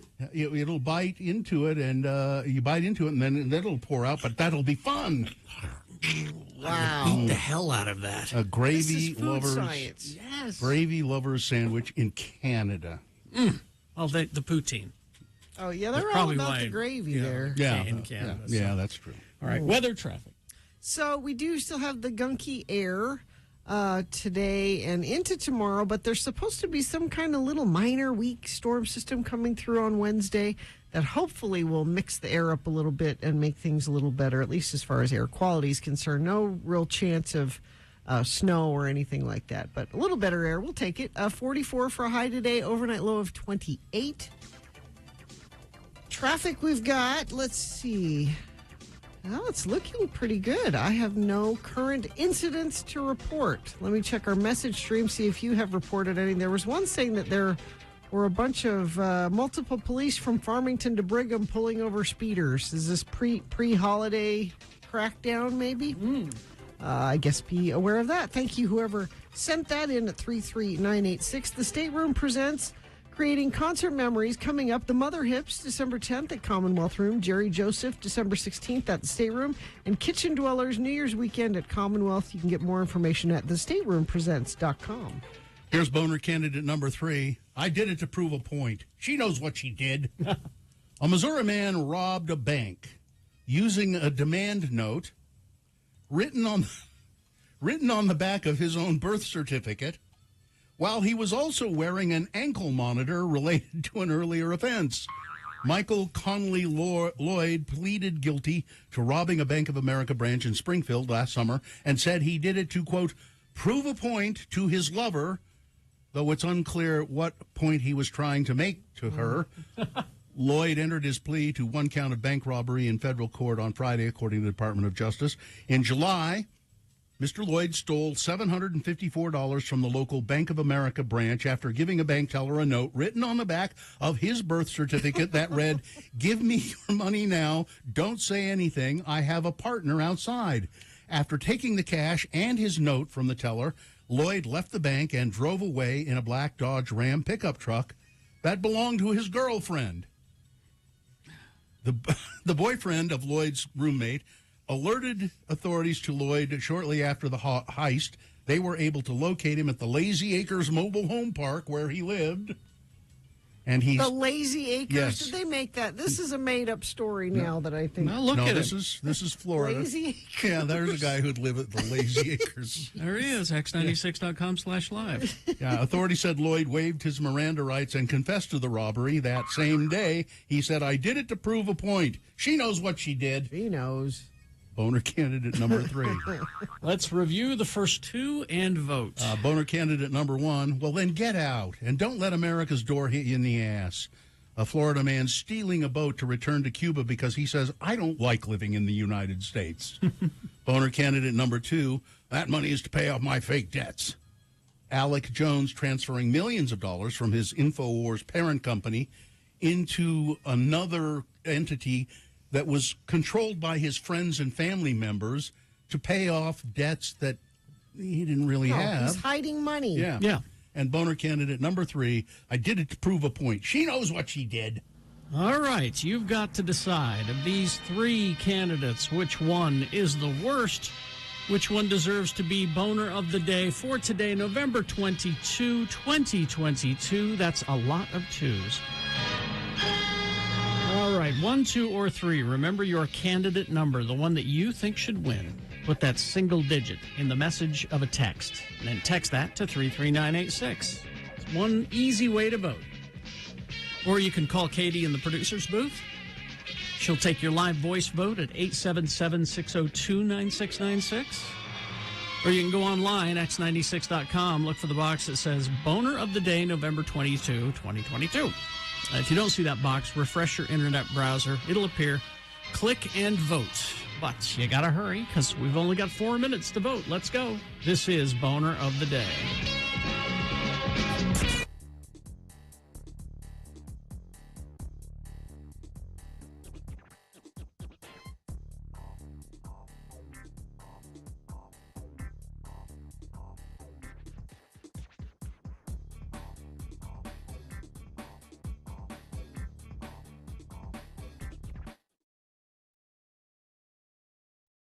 Oh, it's Tracy. Was it Tracy? Our friend Tracy Gressman, who does graphic arts for us here in the building, and longtime friend of the program. And I guess he heard us riffing about Dunford Donuts, the chocolate donuts, and he brought in a couple of boxes. And you guys can have this box too if you want it. It is my favorite donut.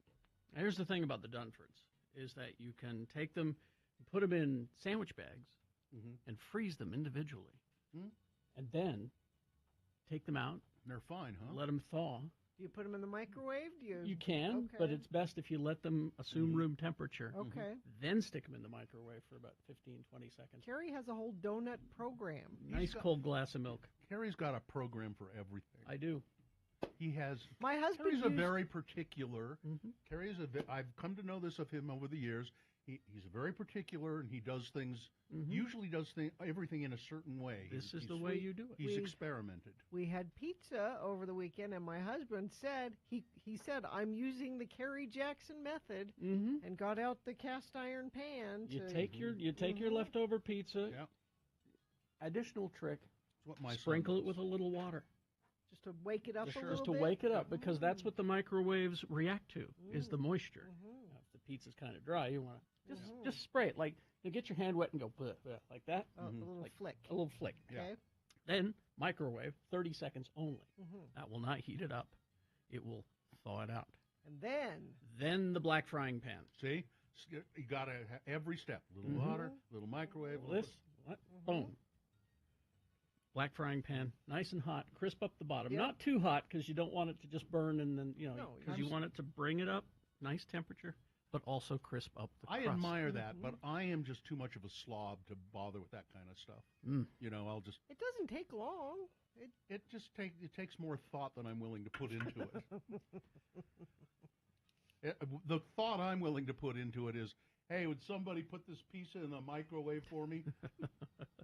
You're not living life to your fullest, then. No, I'm not. Let's see. I'm spry, though. Wet paper towel in the microwave works well, too. Yes, that's true. Oh, yeah.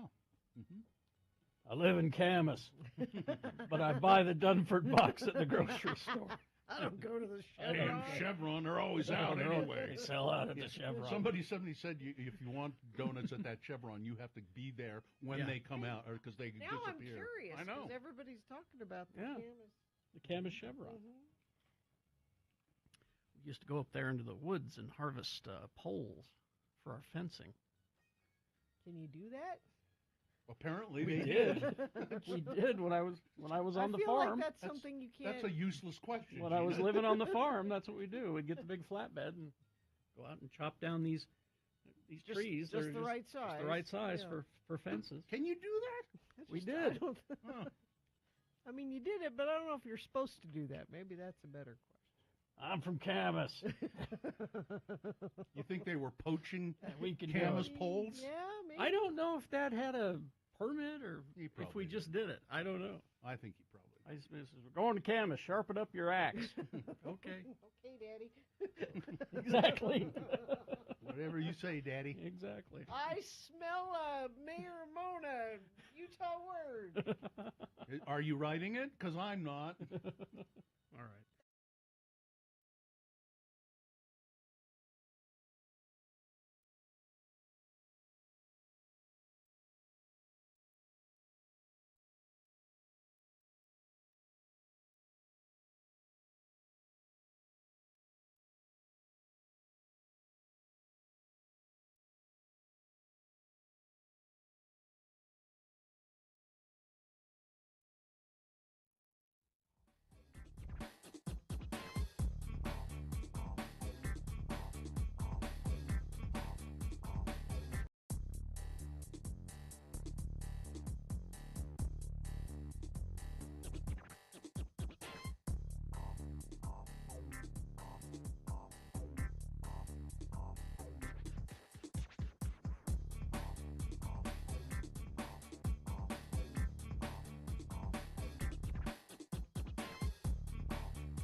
$7:48. Time to award Boner of the Day. Brought to you in part by Chicken Noodle Soup. And Gracie's open daily for lunch and dinner, brunch Fridays, Saturdays, and Sundays. Enjoy food, drinks, live music on their award-winning heated patio. Gracie's at the corner of 3rd Southwest Temple. Adults only. Well, no contest, really. Boner candidate number one, the guy who was trying to go to Cuba, only got 15 votes. Boner candidate number three, the man who robbed the bank, wrote his demand note on the back of his birth certificate, had a stolen truck, and was wearing an ankle monitor from a previous crime. He got 44 votes. That was pretty good, but 144 votes Alex Jones, boner candidate number 2. There you go. Your boner of the day for today, November 22, 2022. Real quick, before we get to Kyle's letter. Yes. Don't forget the Road to the Road Home. Yes. This is where we come to you to get your donations. And you can go to any Rocky Mountain Chevy dealer, I think starting, is it now or next week? I'm sure they won't turn things away. I'm sure they if won't. You bring them in. But, while you're going to do your Black Friday shopping this weekend, pick up some extra items to donate to the road home. A bag of socks, a coat, a hat, gloves, things like that. And the Rocky Mountain Chevy dealers that we will be broadcasting from on the 30th of November, Ken Garff Chevrolet and American Fork.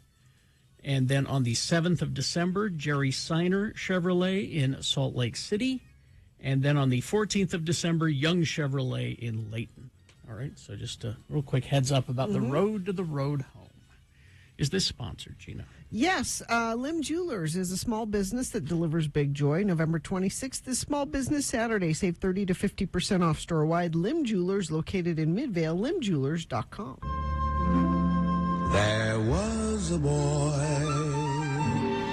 a very strange and chatty boy. That boy being Kyle Brown, a longtime friend of the Radio from Hell show. For many years, a participant on the Radio from Hell show. And we found out that Kyle is not well a while ago. He has ALS. He has a form of ALS that's which affects his speech. And so we were having him on the radio, but we couldn't understand him anymore. So he's writing letters to us now. And I count this is letter number 30. Really? Oh, wow. Yeah.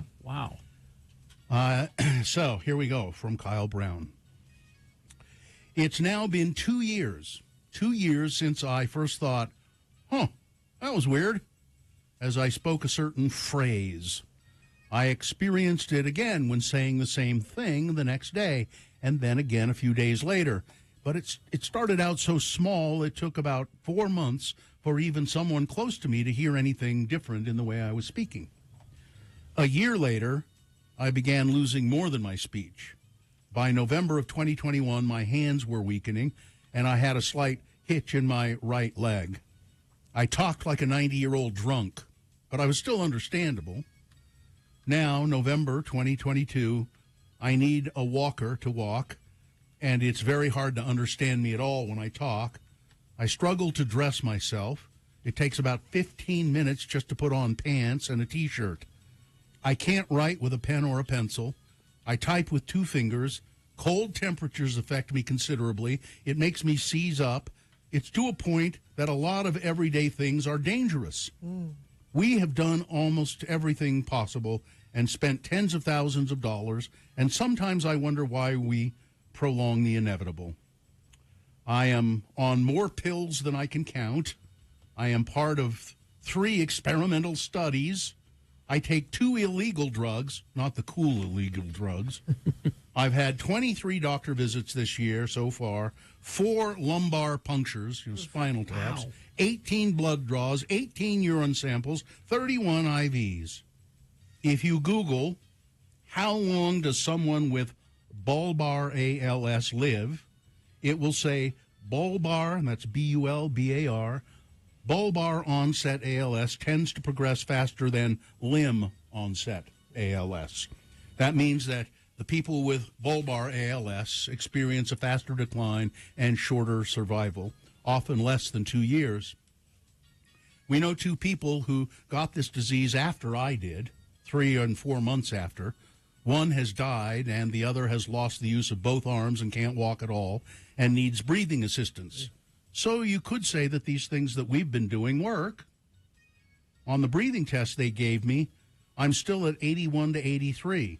I started at 86 to 87 18 months ago, so I'm still in the normal range.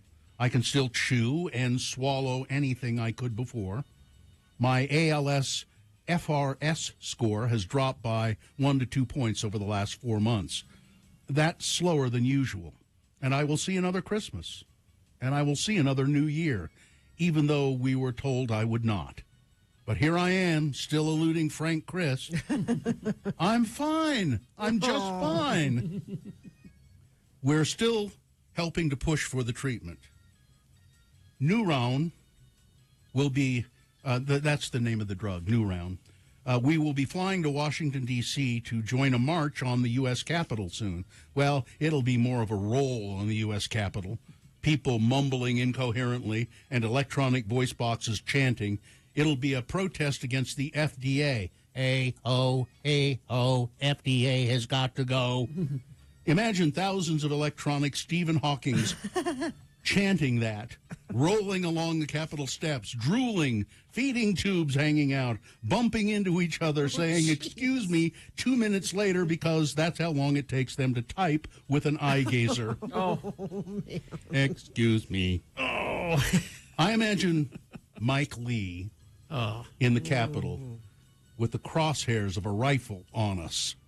Then someone gently puts their hands on the barrel of the rifle and lowers it. It's Kevin McCarthy, who shakes his head in disgust and says, easy, Captain Moron. We look bad enough as it is. Listeners, I need a favor. Would you just take 5 seconds and sign the petition urging the FDA to hold an AdCom for New Round?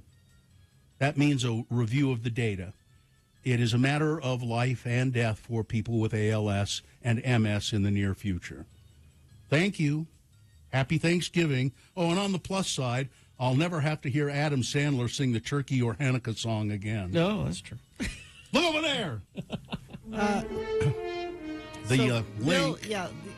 you tweeted the link. Yeah, at RFH Bill. I retweeted it, and I'm sure Katie can put it on all of Put it on our Facebook. social media stuff. Just take you a couple of minutes. Not even a couple minutes. It was like that. Sign a petition to encourage the FDA to do an AdCom. I guess that's a review of New Round, this drug that they believe may be very helpful for people with ALS. All right.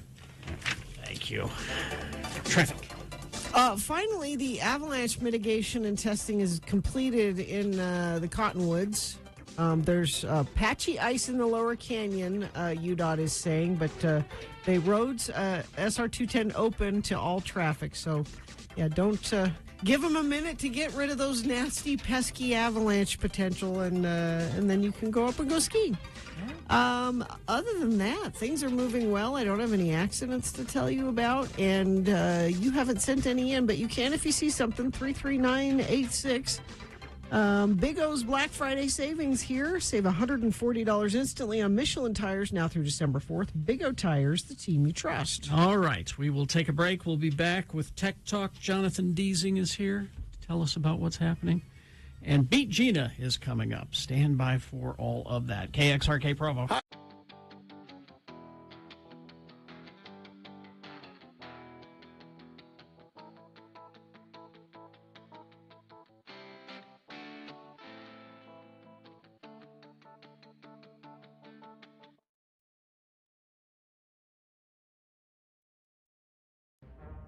It is the 23rd century.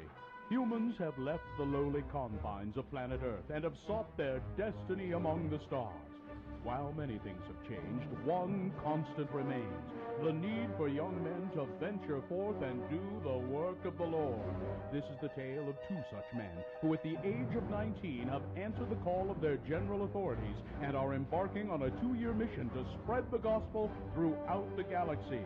This is the story of Space Elders!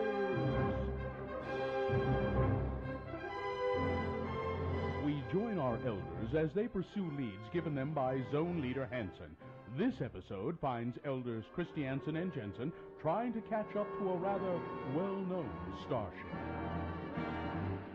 Captain, scanners show 2 small one-man craft closing fast. Captain, they're hailing us. Analysis, Mr. Spock. Readings coming in now, sir. 2 single-occupant warp-capable 10-speed bikes. Spock, enough with the details. Who are they? There is a 99.7% probability they are LDS missionaries. Mr. Sulu, go to red alert. Evasive maneuvers. Armed photon torpedoes. Aye, Captain. No good, Captain. They're still closing in on us. Mr. Sulu, ready phasers? Phasers ready, sir. Damn it, Jim. Don't you think that Starfleet would disapprove of you blasting away at unarmed missionaries? As much as I hate to agree with the so-called doctor, I believe his logic is sound on this matter. Don't bite me, you pointy-eared half-breed. Bones, that's enough. Report, Mr. Sulu. While you and the others were bickering about our strategy, we were boarded by the missionaries. Mr. Sulu, where are they now? Turbo lift number 7 en route to the bridge. Hi, my name is Elder Christiansen, and this is my companion, Elder Jensen. We represent the Church of Jesus Christ of Latter-day Saints. You know, the Mormons. We're here to ask you if you've ever heard of our church, and if so, would you like to know more? Spock, what does the computer have on these Mormons? Fascinating, Captain. Church founded in the 19th century, has grown steadily since, preach a belief system involving an eternal afterlife, and encourage their members to abstain from drugs, including caffeine, gambling, and sex outside of marriage. Elder Christiansen, is this accurate? Yep, the pointy-eared half-breed is fairly accurate. No sex outside of marriage. My God, how barbaric. We wouldn't be able to fill an entire hour of TV time if I didn't stop to have sex with green, large-breasted women with blue hair every week. It would cause some difficulties for the riders, Captain. Spock, see if you can sneak around behind them and use the Vulcan nerve pinch on them. Excuse me, Elders, but you seem to have some lint on the shoulders of your dark suits. Let me be of assistance. Quick, put them on their bikes and beam them into deep space. Could this be the end of our Elders? Would Starfleet really frown upon firing photon torpedoes at missionaries? Why was Dr. McCoy always hanging out on the bridge when he should have been in sickbay? Find out the answers to these and other questions on the next nerve-pinching episode of Space Elders!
Sponsored. No, just dive right in. Are you sure? Yeah. That just seems a little haphazard, Well, if you ask me. But Well, this is Jonathan Deasing is who we got here, or JD as they like to. Do Yeah, people for call sure. you JD? Yeah, JD's a little more popular. It's just easier. So here he is, JD, looking more and more like a mountain man every time we see him. Yep, just growing it all out. He is the host of the 3-Bit Gamer Show, and he joins us once every other week. Yes, sir. To talk about what's going on the internet and video games and what do we have. And this first one, Muscle Wiki, we don't need to do that. That's just let's do the food first. That's just about exercise. Here's the thing about the Muscle Wiki is I was on the thing trying to do it, and every time I'd press something, it said, 404, and then it would take me to shoe shopping. Oh, weird. No, mine worked okay. I did it 3 or 4 times. Shoe shopping's an exercise. It kept insisting that I go shoe shopping. It doesn't want you to work out. Okay. 404 not found. Shoes. Let's start with food then. Okay, so I feel like I've been seeing this trend, and maybe it's just all the kids, all the millennials, but everyone's saying that Thanksgiving food is crap. And they're like, I got to try new recipes. I got to try new things for Thanksgiving. Sure. I'm sick of just having potatoes and corn and stuff. Okay. So, if you're looking at recipes, one of the most obnoxious things online is that you see when you see someone's life story that they write before they give the recipe. Yep, I hate it. Or they break it up in a weird way. So they can put ads in between. And it's all like to serve Google because those are the recipes that show up higher on Google results. Yeah. Well, if you find a good recipe, you do not want to deal with this, go to justtherecipe.com.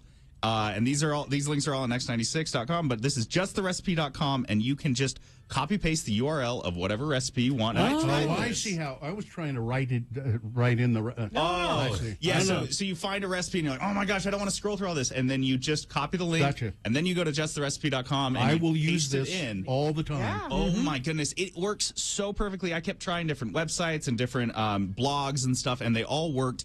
What it does is it strips out all the ads, everything, and it just shows you the ingredients and the directions. Because like you were saying, oftentimes you got it on your phone. Yes. And when you're cooking and you go back to the phone and you have to. And forget if you turn your phone sideways. Wait a minute. Gina, when have you ever done I have. It happens. She's familiar with the concept. Yeah. That's the way. Exactly. Very good. So after you're done eating everything, and I know you guys don't want this one, but we're doing it anyway because I thought it was so neat. It's called Muscle Wiki. It's musclewiki.com. For me, I went straight to the lower back because I've thrown out my lower back a couple times. I'm like, okay, so what can I do to strengthen that? So it breaks up. You see a human form, and you can choose male or female, and then you can choose where you want to focus on your body. You can also choose if you have dumbbells or if you don't have any weights at all, and you're just doing like body resistance stuff. And then what you do is you select it, and it'll give you kind of a list of exercises you can do, stretches you can do, things that you can do to focus on that area. And what was really neat about this is it gives you very simple instructions like 1, 2, 3, do this, this, and this. Yeah. And then it shows there's just little GIFs. You don't have to load videos. You don't have to do anything. There's just a GIF of somebody doing those exercises and examples so you can see exactly what you need to do. So I know for some of us, there's like, for me, I remember like when I threw on my back and I went to a massage therapist and I was like, what can I do? And he's like trying to show me what exercises, and I'm like trying to take notes and stuff. It's kind of hard. Yeah. Or you go to PT and you're like you got those little printouts they give you, and it's not really helpful. This is really good, again, if you just want to focus on a specific part of your body and just emphasize it. Musclewiki.com is pretty helpful tool. I don't see anything where you can strengthen your sphincter muscle. Just lots of squats.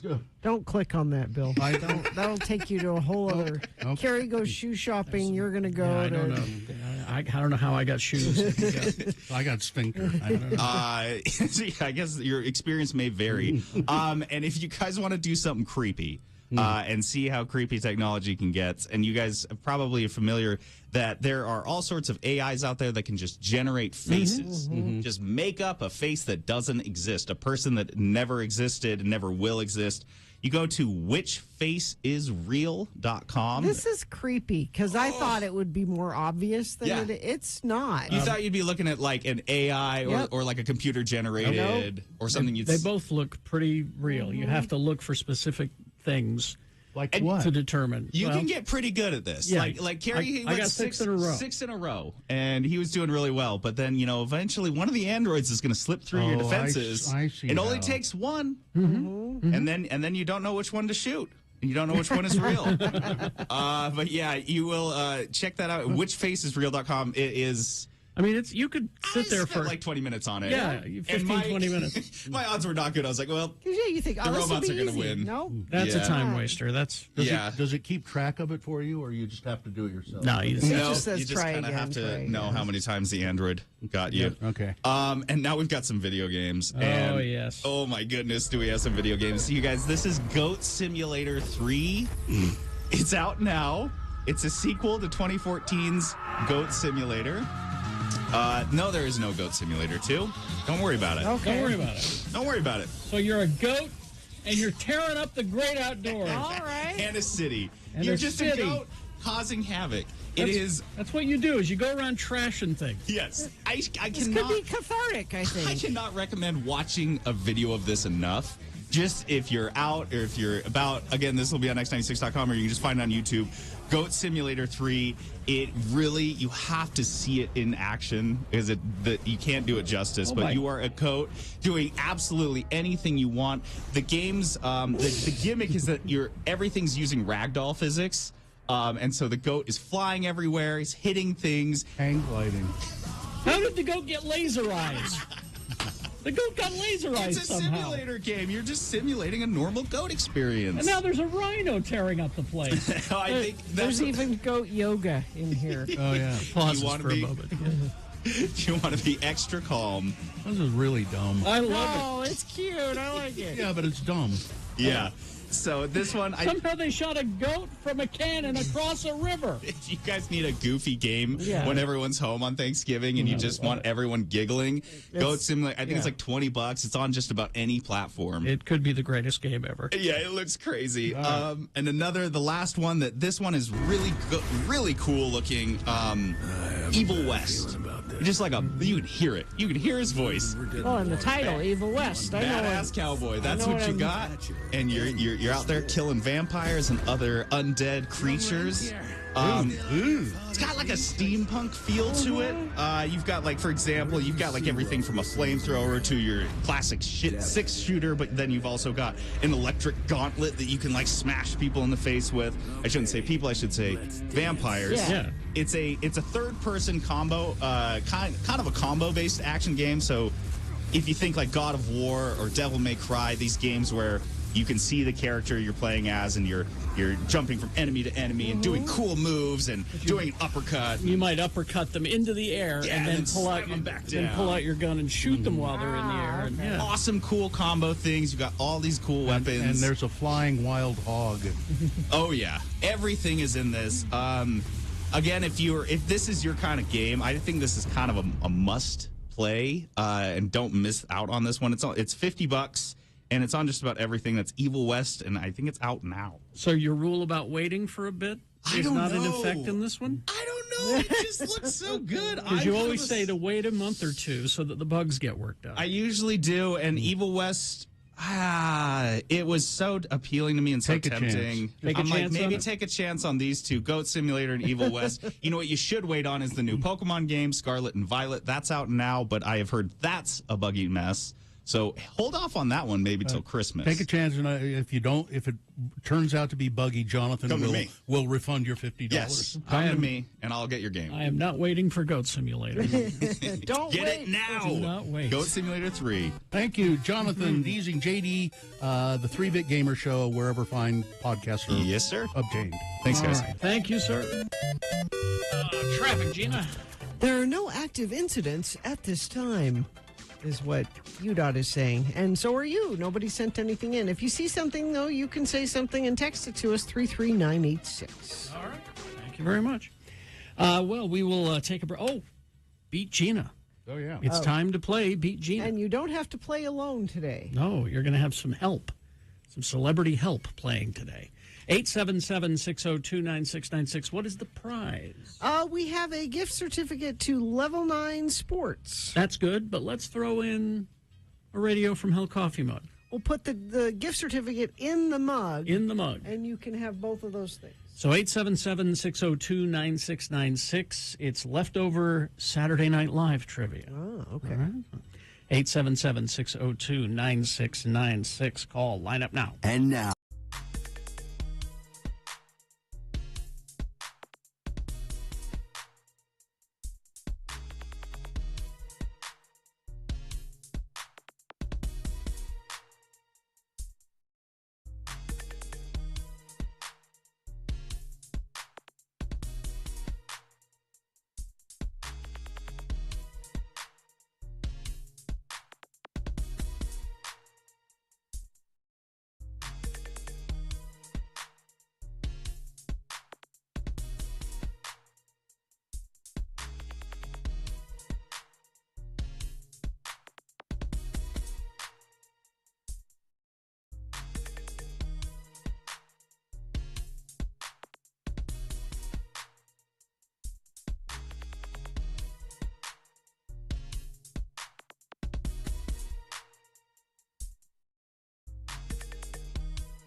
I think this email will prompt discussion and interest for many people. It's an email of interest? Well, yeah, it's just one line. Oh.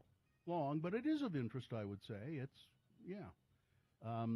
It's from Julie. You can use my name. It says Email, one line. Email of interest. Julie writes, I need to know what Gina uses for her skincare regimen.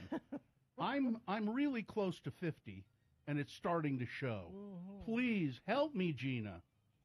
Wow. Thank you, Julie, long-time Julie. listener. You can use my name. I'm curious too. What do you do, Gina, to get that healthy glow? It's not what I eat. No, that certainly doesn't have not. anything to do with it. My first suggestion, Julie, is get yourself a silk pillowcase. Oh, why's that? Well, because a regular pillowcase, your skin catches on it when you lay on it, and that can give you wrinkles. Silk pillowcase is good for your skin, it's good for your hair, and you just sort of glide along it when you move around. You don't get stuck. I would point out, by the way, I meant to mention this. Skin is the largest organ of your body. Yes. Now, it's interesting that she's asking this question because I have a skincare dilemma right now. What's that? So, Carrie's wife, Sue, has talked me into getting the eyelash extensions again, which I just got. Mm-hmm.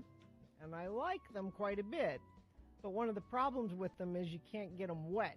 No. So washing my face, I have Ever? to change my face washing routine. Ever? You can't get them wet ever? It's best not to. Yeah. So you can't go swimming? Not that you would, No, I but wouldn't. Again, yeah. But you can't go. Yeah. That's dumb. And I use an oil-based cleanser, and that is all. So this question, Julie, it catches me at a very vulnerable point in my skincare life. Well, because I do prefer an oil-based cleanser. Ah. So I thought I'd look up skincare regimen, and this was in the New York Times some time ago. Written or a suggestion of a routine by Carrie Molvar, who is a style writer and a cosmetics expert. And let's see how many of these things I do. 3 main steps. Okay. Skincare tips before you start. 3 main steps. Think of your skincare routine as consisting of cleansing, toning, and moisturizing. Okay. So you and then she says, give it time. You will not see the benefits immediately. It takes a while. Which is hard for me because I love product and I will try new things all the time because I can be totally swayed by marketing. So what skin cleanser should you use for your face? The right formula cleanses your skin without stripping essential healthy oils. Take it easy with the exfoliating scrub. Just use that once a week, maybe. Once a week, yep. So you're there. And avoid those crushed walnut shells or abrasive ingredients. No. That come in the you don't in the want cream. You No, want to do an acid-based exfoliator, let's see. Well, it depends on your skin type. It says if you are acne prone, you want a foaming type cleanser. If you have eczema or red skin, you want cream or lotion cleanser. If you have very sensitive skin, oil as a cleanser. That's what I use. Oil, really? I couldn't do that, man. My face would just be dripping with oil Well, all the time. it's special oil. It's not just canola. Mature skin, you need a melting balm, a rich butter-like salve. I want that. I'm melting. You want that, and then you need to use a toner. Now, this I have no knowledge of. I mean, I kind of know what it is, but why would I ever do that? Bill, it's all about the pH of your skin, and when you use the toner, it makes it not. Makes the rest of the stuff you're going to do to it absorb better. It says there are alpha and beta hydroxy acids, which will remove dead skin cells that can clog your pores. All right. There's hyaluronic acid to boost hydration. I use that. Rose water and green tea. I do not use that. To calm irritation and reduce redness. Nice. My skin has a tendency to be ruddy. Mm-hmm. So maybe I should try that. I don't know. Can you buy something that's already made, like rose water and green tea? I'm sure. I don't use that, but probably. And then vitamin E and C to fight daily exposure. I do. I have a vitamin C serum I put on every day. This takes too much time, though. It's You're fun. supposed to do this twice a day. Yeah. Toner should be done after cleansing. Applying toner with clean hands is the most efficient. It's like at nighttime, having a good nighttime routine is part of getting ready for bed. And really, once you get, good at it, it only takes you a few minutes. Well, the way I get ready for bed is I get completely naked. I face the bed and then fall face first onto it, and I'm done. Yeah. There's you might want to try some serums, it says, and moisturize. You have to moisturize, and there are all these different moisturizers you can use. Day creams, night creams. Yep. Eye creams. I have a retinol cream I use at night. Different is a good over-the-counter retinoid you can use at nighttime. For under-eye bags and inflammation, caffeine, peptides, and hyaluronic acid can be soothing. Dark circles can be due to visible veins or actual discoloration. Look for brightening ingredients. This is just all really hard, and you know what? It's expensive. It's expensive, and a lot of it is hokum. Yeah. And I totally fall for it. Like I said, I will buy whatever new thing is and try it. I mean, I have my staple stuff that I use, but I get sucked into buying stuff. And then you need sunscreen. Yeah, oh, that's the other thing. On top of all of that. Actually, Bill, you and I use the same sunscreen. What's it? Is it that powder? CeraVe. Oh, that. I use that. Yeah, it's that mineral powder. Yeah, I use Color Science mineral powder. Yeah, I also use CeraVe, which is a cream. If you want to simplify, Bill, your skincare, you don't need to do all this stuff. Okay. You just need a good cleanser and a good moisturizer and a sunscreen. Now I do use. All you need. I do use as a cleanser. I use that. I always forget the name of it. It's you can use it even without water if you want. Cetaphil. Yeah, I use Cetaphil. Gina, Sue says that she's really enjoying her reusable cotton rounds. That you would love them. Oh, okay. What's that? It's it's the little cotton rounds that you use to apply makeup or take it off. Most people just throw those away, but she's gotten some reusable ones so that you don't throw them away. You rinse them out or something. You rinse them out or wash. Huh. How many in the morning? Not counting your cleanser. How many products? How many steps? How many products? 1, 2, 3, 4, 5. Okay, you're just one more than me then. You think I'm kidding? But Carrie, you have such beautiful skin. I don't think. When I do it, see, I've fallen off the routine, but I should get back to it. I use 3. I use a cleanser, and then I use a moisturizing sunscreen. Yeah. And then a moisturizer at night. And an eye cream, but I don't no, Andrew, lava is not a cleanser. No. Okay. Lava is a hand soap. It's a hand soap. You don't. This moment of beauty. Yeah, we're bringing in the women listeners there. Yes, I don't know. I thought it was a fascinating topic. Maybe not. It is. No, it is. I like it.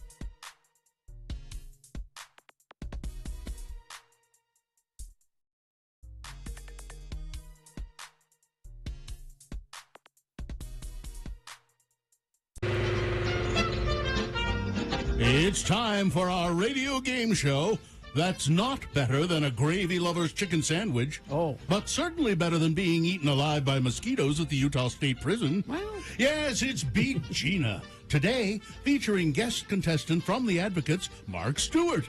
I'm your announcer, Johnny Ola, for Crazy Glue. You know Crazy Glue. You can do some crazy things with it. It's strong enough to hold a man suspended in midair, right? But you can glue almost anything with it. A plastic knot, plastic plugs, a rubber boot, a metal brooch, fishing rod, a cycle grip, model planes, model trains, a doorknob screw, a flashlight case, the broken trim on any car, and now Crazy Glue comes in a no-drip clog pen. Oh! Crazy for Crazy Glue.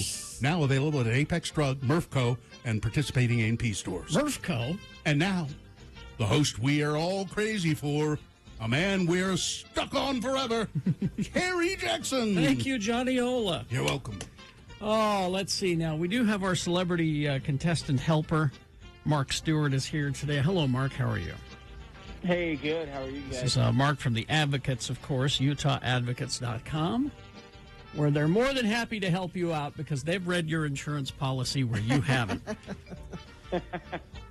Let's see now, Mark. We're going to get our contestant on the phone here. It looks like... is it Mary? Yeah, it's Mary. Hello? Mary? Mary, darling, don't talk to other people. Talk to Johnny and to Carrie. Mary? Hi. Are you there? Yes, I'm here. Oh, we're here. Is it the radio you have on in the background, Mary? I don't know what... It's awfully We're hearing noisy a lot where of Mary noise. is. I'm actually just leaving the grocery store right now. Ah. Oh, great. That's good to that'll hear. play well. That's good to hear. Yes, All right, tell you what, Mary, I'm going to put you on hold. And what we're going to do is we're going to have Mark play for you. Oh, okay, that's a good idea. All right, because I don't have time for baggers. So there you go. We'll just have Mark play for you. Mary, just hang on the line, and your fate is in Mark's hands. What we're going to do is we're going to toss a coin to see who goes first. Mark, remember you're playing for Mary. Call it in the air, heads or tails. I'm going to go tails. All right, coin toss app says...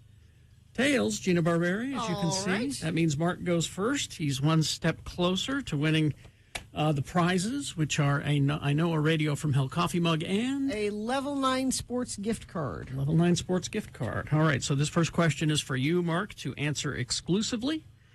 You will, it's multiple choice, of course, and if you get it correctly, you get the point for Mary. If not, I'm going to allow Gina to answer the question correctly, and she may steal the point away from Mary. We'll go back and forth until one of you gets 3 points. All right. Okay, some leftover Saturday Night Live trivia. Mark, first question for you. This question's a little hard to understand, but we'll walk you through it. Chris Farley. All right, I'm ready. All right, Mark. Chris Farley took the name Matt Foley from an old friend of his. This was a character he played on Saturday Night Live. It's an old friend of his. He stole the name Matt Foley and made it his own. What was his friend's profession at the time of Farley's tragic death in 1997? Oh, okay. So what was his friend Matt Foley Okay. when he died? Is it number one? So would this be the character that he played? No, this the is the real guy that it's named the real after. guy that the character's named after. Oh. So what was his friend's profession of at the time of his death? All right. Is it 1, a priest, 2, host of the Latin Grammys, 3, motivational speaker, or 4, ambassador of buzz? I'm going to go with 3, motivational speaker. Motivational speaker, you'd think that, but that's a trick question. Well, I'm sorry, Mark, Mary. Now Gina has a chance to steal. Matt Foley. Mary shouldn't have been at the grocery store. Yeah. Matt Foley sounds like a priest to me. That's a priest, yes. 1 point for Gina, who's a Catholic. And she controls... And I know Foley. People with the last name Foley. She controls the question. Gina. Yes. Will Ferrell was a Saturday Night Live cast member who had many reoccurring characters and impersonations. Yes. Which game show host did he impersonate? Is it 1, Bob Barker, 2, Johnny Ola, 3, Alex Trebek, or 4, Guy Smiley? Oh, I would have loved to have seen his Guy Smiley, but it was Alex Trebek. Alex Trebek. There's 2 points for Gina now. She's well ahead, Mark, Mary, but you have a chance to get a point here. All right, Mark. Who was the first person to say on the show, at the very first episode, live from New York, it's Saturday night? Who was the first to say it? Was it 1, Dan Aykroyd, 2, Cesar Romero, 3, Hume Cronin, or 4, Chevy Chase?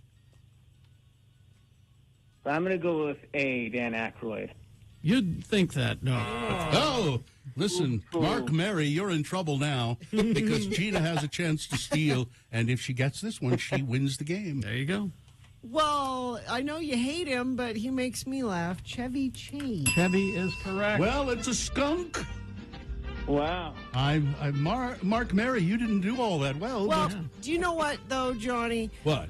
Mark does so well being an advocate. I don't expect him to be. Yeah. In fact, we just got a text, Mark. It says, I'm currently using the advocates based on you guys' recommendation. So you've got awesome. clients listening right now. So you don't have to be good at trivia, but I feel bad for Mary because doing cases. I feel bad for Mary because she was stuck in the grocery store. So I think we will give her the Level 9 Sports gift card and mug anyway. All right. Mary, you're on hold. Katie will take your information. Listen, thanks for being here, Mark Mary. And we have to go now and do some other. I've got to go man up. Yeah. Thanks, Mark. The advocates. Yeah, thank you. Utah Just a reminder, if anyone needs it, if anyone's in an accident, to give us a call. We'd be happy to talk to them. All right, thank you very much. UtahAdvocates.com. Thanks. All right. Thank you.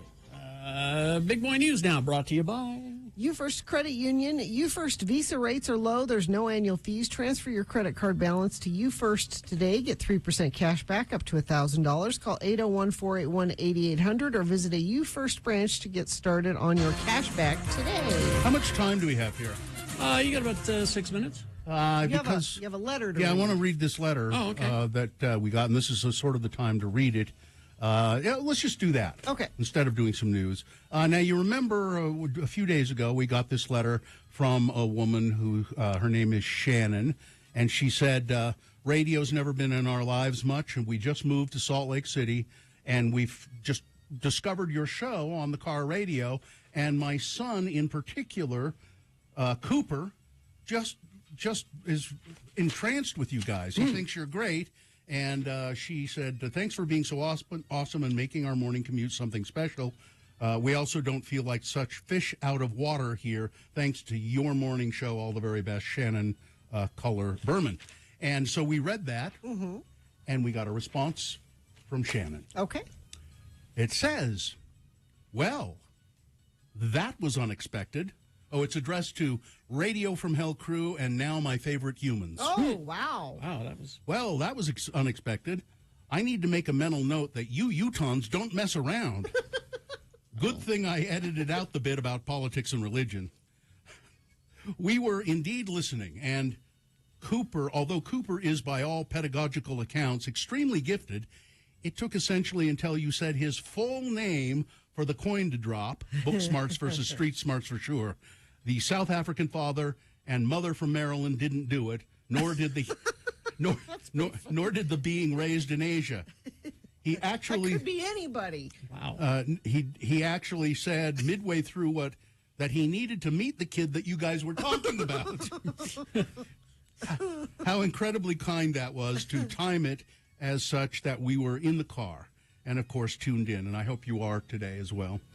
We haven't stopped grinning from ear to ear. Aww. He is beyond excited about the invitation to visit and or to lose at trivia to Gina. Oh. Unless it's about Dungeons and Dragons, Norse mythology, or chess. You know, what all of the popular kids are into these days. Exactly. As I mentioned in my previous email, we have failed as parents, so we don't even mind if he misses a bit of school to do it. 4.0 plus GPA kid. But really, any time that makes sense for you all, it makes sense for us for him to come to the show. My husband and I are happy to bring coffee, chai lattes, mimosas, rusty nails, pastries, bacon bouquets, or whatever you all survive on at that hour in the morning. And then pick Cooper up 24 hours later, right? We are still gobsmacked. Carrie will take him home. Oh, yeah. He's great with kids. Oh, yeah. We are still gobsmacked. Have a wonderful weekend, and thanks for making an awkward, pubescent, grumpy, new-in-town teenager absolutely giddy.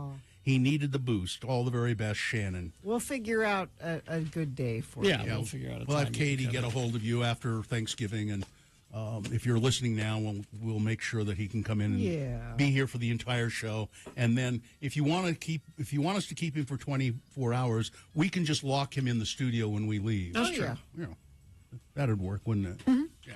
All right, there you go. I just wanted to make sure we got to that. I'm glad we did. Right. Do we still have a little time here? You got a couple of minutes for a news story or two? Well, the Idaho murders, the 4 students up in Moscow, there are 2 stories about dogs associated with this. Detectives Moscow police have said that reports of a skinned dog are not related to the murders of 4 University of Idaho students. Detectives are aware of the Lada County Sheriff's Office incident of the report of a skinned dog. They have determined it is unrelated to this incident. Clarification came upon reports that said an elderly couple's mini Australian Shepherd dog was filleted just 3 miles away from where the students were murdered. It was like a deer that somebody had hunted, Pam Colbert, the owner of the dog, was quoted as saying. They cut him around the neck and skinned him. And it was awful. But and that's only 3 miles away from the murders, but the cops are saying that no relation. However, it's another story about a dog. The savage killer or killers of those 4 students spared the life of a dog at the house where the attack unfolded. The Moscow Police Department released a statement Monday explaining that the dog was found uninjured the night the University of Idaho students were fatally stabbed with a combat knife. The dog was initially placed in the care of Animal Services, then handed over to a responsible party. Further details about the dog were not released. Meanwhile, police have dismissed media reports. This is about the skinning of the other dog as well. So there was a dog there. It's just weird that, wouldn't the dog be barking, you would think, and wake those other students up that were in the house. Just very strange stuff. And then a federal judge yesterday wasted no time incarcerating Riley Williams, ordering U.S. Marshals to take into custody the Pennsylvania woman immediately after the jury handed down guilty verdicts in 6 of 8 charges in her January 6th Capitol riot trial.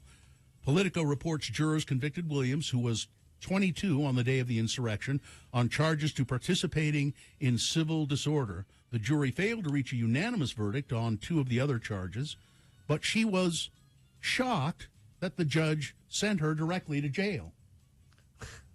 She still thinks she didn't do anything wrong? No, I think she thought maybe she'd have a little time to get her affairs in order or something, but said, nope, take her to go right to jail. Her attorneys should have explained to her that this is a possibility. Yeah.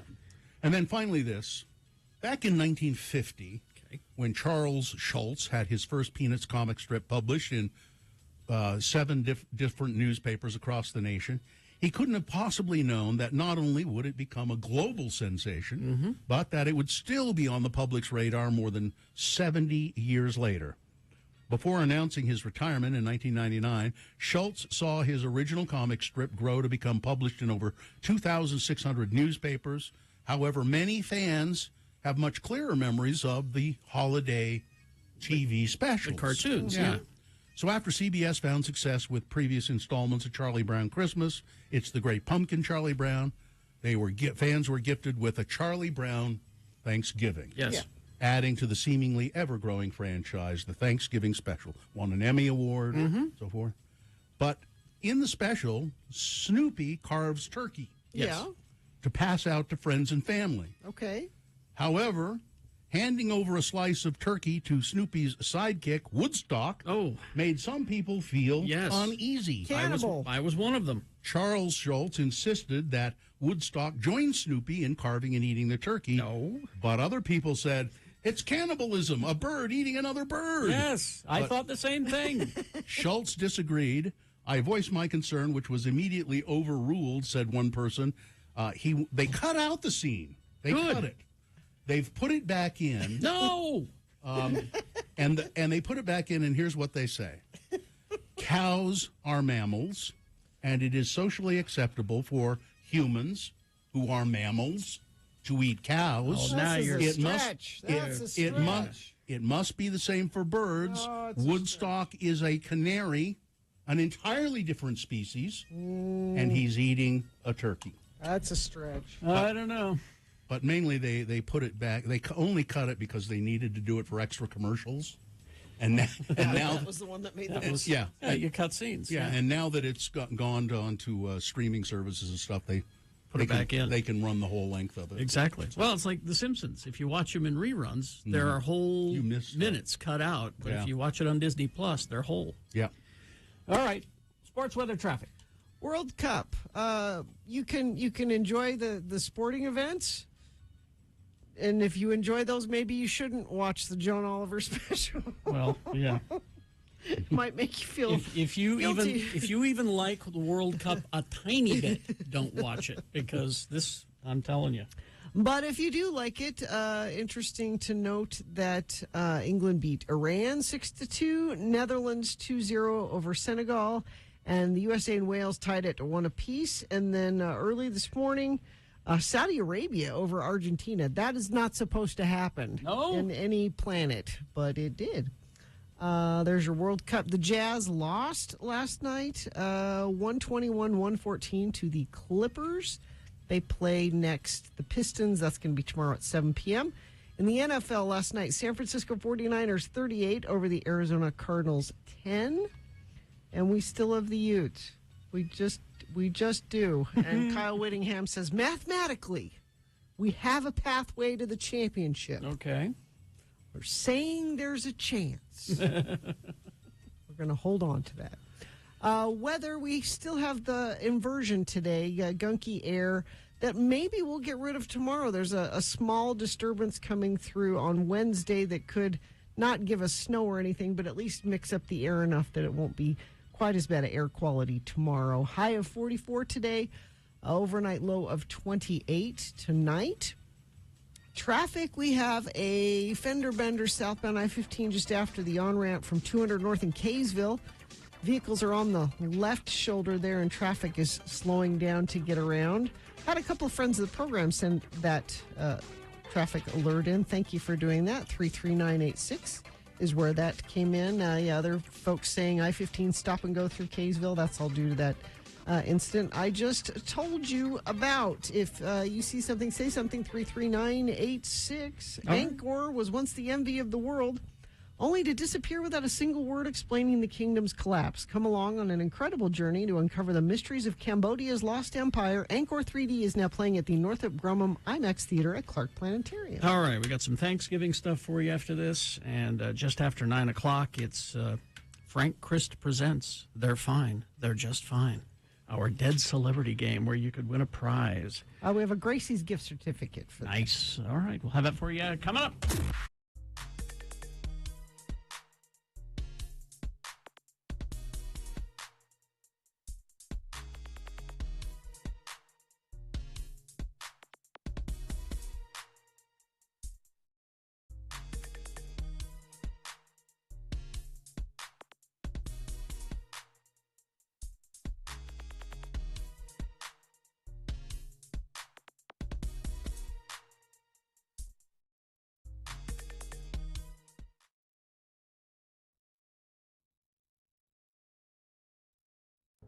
It is the 23rd century. Humans have left the lowly confines of planet Earth and have sought their destiny among the stars. While many things have changed, one constant remains: the need for young men to venture forth and do the work of the Lord. This is the tale of two such men who at the age of 19 have answered the call of their general authorities and are embarking on a 2-year mission to spread the gospel throughout the galaxy.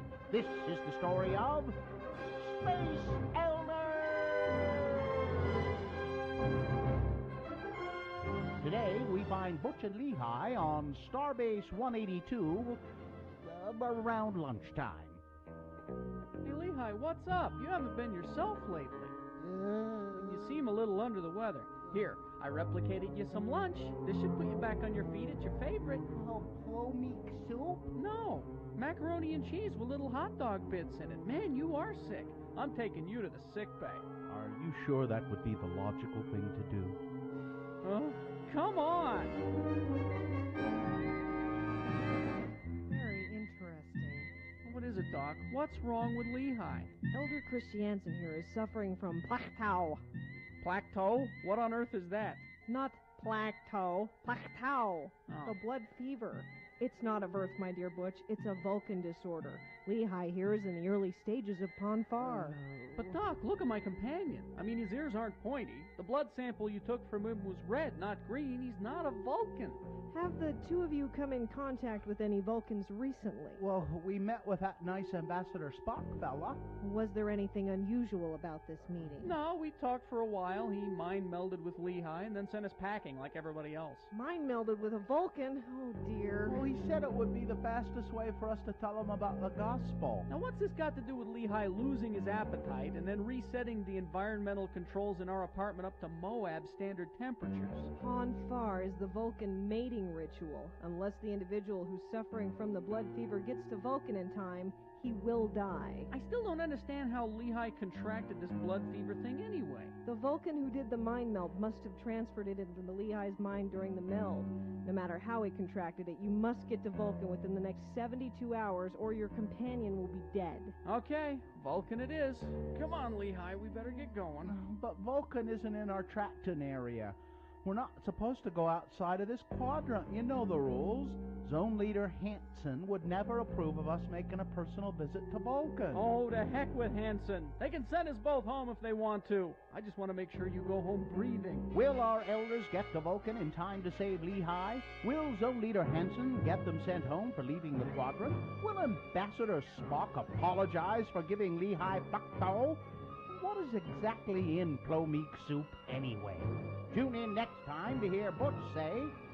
Hold on, Lehigh. Just a couple more hours and we'll be on Vulcan. Butch, wouldn't it be more logical to reduce our speed to warp 6 in order to make the best possible speed while reducing the stress on the dilithium crystals? Oh.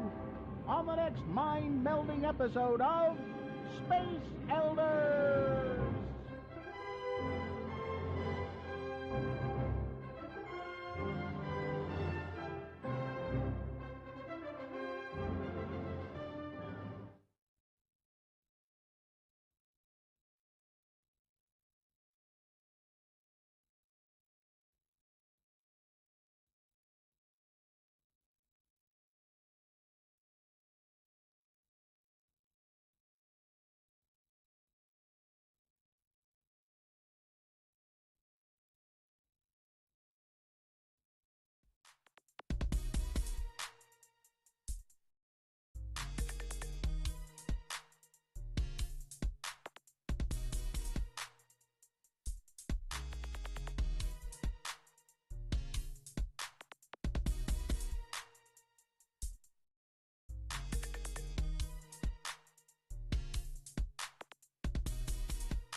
$47. I have a list. A list? A Thanksgiving themed. Did our consultant get a hold of you and say you should do some Thanksgiving stuff?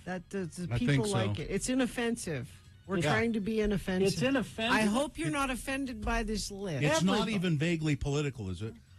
Well, it's about Thanksgiving. Yeah, so. I think maybe it's. Well, what is it? Thanksgiving's political. Yeah. You know. It is? Yeah. Is there a way? Can you tone it down? Sure. Or can you do it tongue in cheek? Make it funny. I'll put laughing sounds behind you. That will help. Thank you. We'll do that. It's Radio from Hell with another That way list. no one- Because people love a good list. X96. No one will get offended. What's the list? 11 questions you need to stop asking.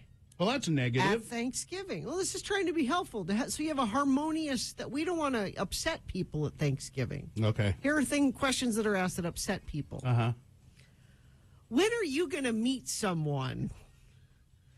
What do you mean by that? It should go without saying, but single people don't need you to remind them that they're single. And the holidays are one of the hardest times to be alone. So you want your family members, you want them to be an old maid? Especially when it feels like everyone around you has someone. Don't say that. Well, why don't you just put yourself out there more? Yeah. If having successful romantic relationships or boyfriends or fiancés or to parade in front of your family at holiday gatherings was a simple matter of just putting yourself out there, well, everybody would have somebody. Being a wallflower gets you nowhere. But most people are not looking for just anyone. They want the right person. Oh, that's not true. Most people are looking for just anybody. Warm body? Yeah.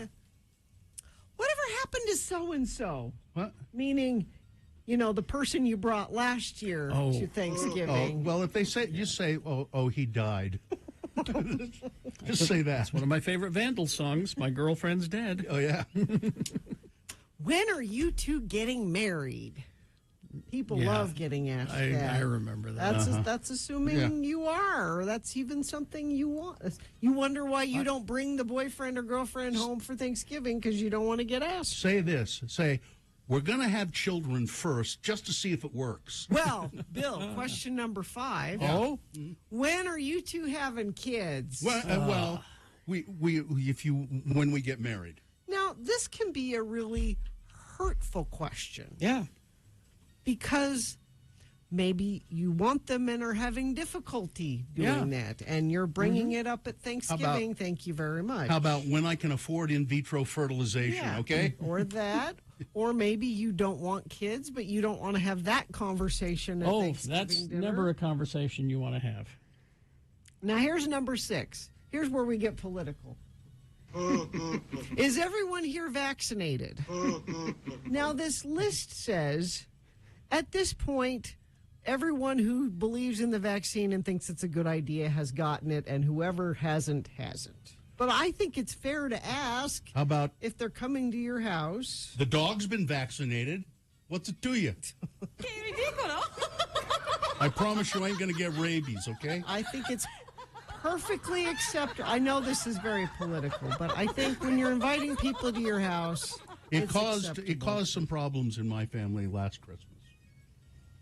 I don't. And it shouldn't be political. And I was didn't made care. political. Yeah. I didn't really care that it did. Are you really going to eat all that?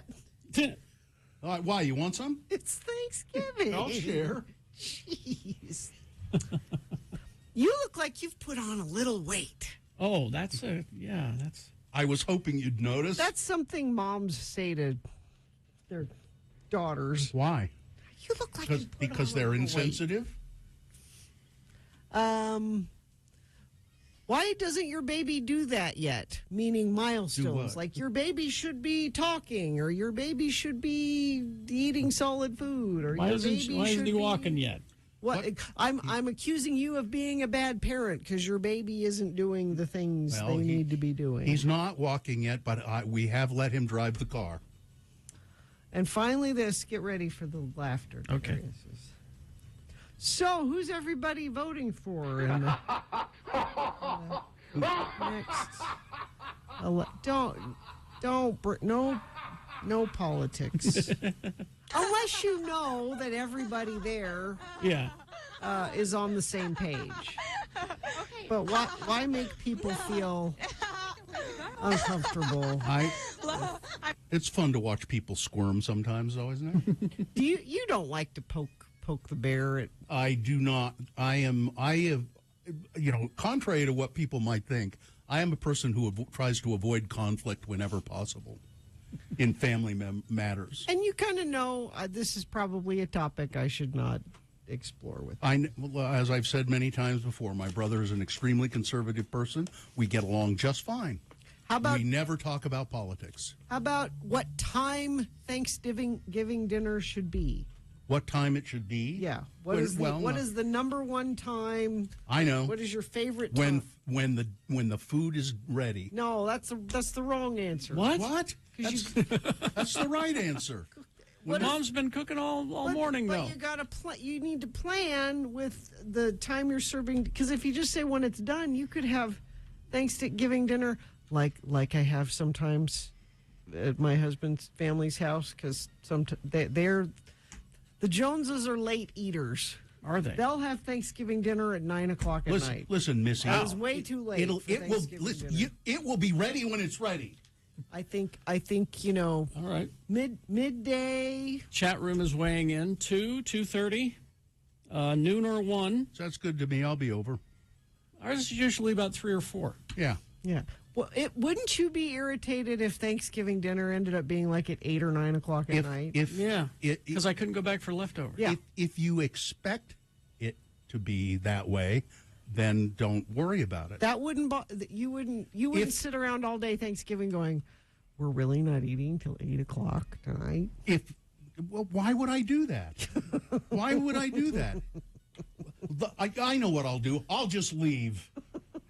No, I mean, if you know that's what the case is, if you know that that's when they eat. Did you know that? But then you're going to fill up on, You're going to fill up on bread. That's for suckers. Because you're hungry You're going to have that, while you're waiting. that celery with the pimento cheese in it. Oh, I love that. I do too. Cheese whiz. Yeah. Yeah, the squirt cheese. Mm-hmm. Yeah, no, if you know that that's when they eat, then either say, I'd rather not come to Thanksgiving dinner at your house. I mean, I want it. I just like it 4 hours earlier. Well, tough. It's not your house. And I don't do any of the cooking, so I can't say anything. Yeah, that's true. Why don't you muscle in there? Yeah. When you're my in-laws and spouse decided to wait until I got off work to eat, I didn't get off work until 9 p.m. The food was ready at 6. Oh, I imagine you got the stink eye, too. Yeah. I imagine. Yeah. Well, and in that case, they should have just started eating. Yes. Everyone, I think, would have understood. Yeah. I'll make you a plate. We hope you'd enjoyed another list with Radio from Hell on X96. Okay, traffic. Fender bender southbound I-15 just after the on-ramp from 200 north in Kaysville. Vehicles are on the left shoulder and traffic is slowing down as they move to the right. And now people just want to talk about Thanksgiving via text. But that's okay. You can certainly do that. Why is your baby so ugly? No. What happened there? What happened to that Well, kid? you know, it skips a gene, Mom. 33986 if you would like to comment. All right, we will take a break. We will be back with Frank Christ Presents. They're fine. They're just fine. You could win a Gracie's gift card. Yes. And should we put that inside of a Radio from Hell why not? tote bag? Yeah. Why not? All right, we'll do that. All you have to do is tell us which celebrity is not with us. Not fine. Anymore. Not fine. Coming up. Stand by for that. KXRK Provo. Real Alternative is back.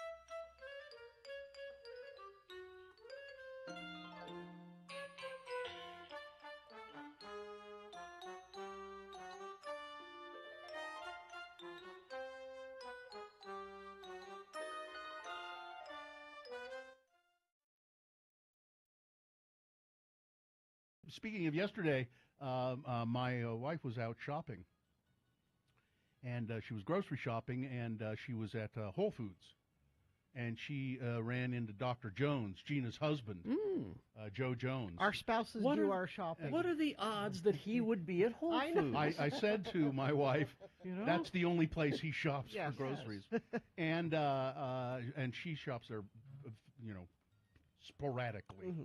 There are certain things you when there are certain the only. I mean, I can't remember the last time I was at Whole Foods, but when there are times, when you have to find something specifically. And she said he was wandering through the aisles, and he had like a sad little tomato in his hand. A sad tomato. And he said, she said, I'm looking for stuff to make a caprese salad. Mhm. I'm the only one in my family who likes a caprese salad, which is, what is it, mozzarella cheese, fresh Yeah. mozzarella, and Sliced tomatoes, tomato and basil. and basil. Mhm. And so, Gina, I got this. Actually, this is a present for your husband. If Katie's got it. Well, no, you said to wait. So. Well, I was hoping she would get the point that it would be, No, she's running to get it now. to be ready to You when said I said wait at the end. You said wait. I said, no, that's not what I said. But at any rate, here comes the present, and I want you to take this home. This is actually a present for Joe. Oh, it's not a present for me. It's by extension it is, because it saves you the hassle of buying something that you don't want to buy, and then participating in a food stuff that you don't want to participate in. Did you bring me a salad? Well, no. Over there. Oh, is this like from your yard? It's basil from our yard. That's beautiful. It's a bunch of basil from our yard. Aww. It smells great, doesn't it? Yeah. It does. Yeah. And now, when my wife and I talked about this yesterday, she said, "Here, I'm going to give you, I'll give you a bunch of basil to take and have Gina give it to He Joe." will love that. And I said, "Oh yeah, that's a good idea. I'll do that." And I said, "But of course, she'll throw it out the window of her car on the way home and never, he'll never get it."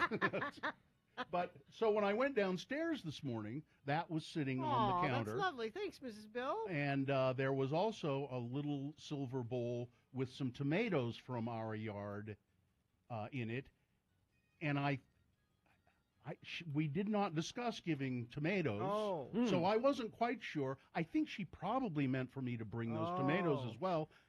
But I didn't have the hands to do it. That's okay. You know what I mean? Yeah. I couldn't. It was too much for me. But if in fact you're to have the tomatoes, I will bring them tomorrow. I will ask Dr. Jones if. Now, did he already make the caprese salad? Yeah, it was for last night. Okay. It was for, but he has them several times a week. So really? Oh yeah, it's delicious.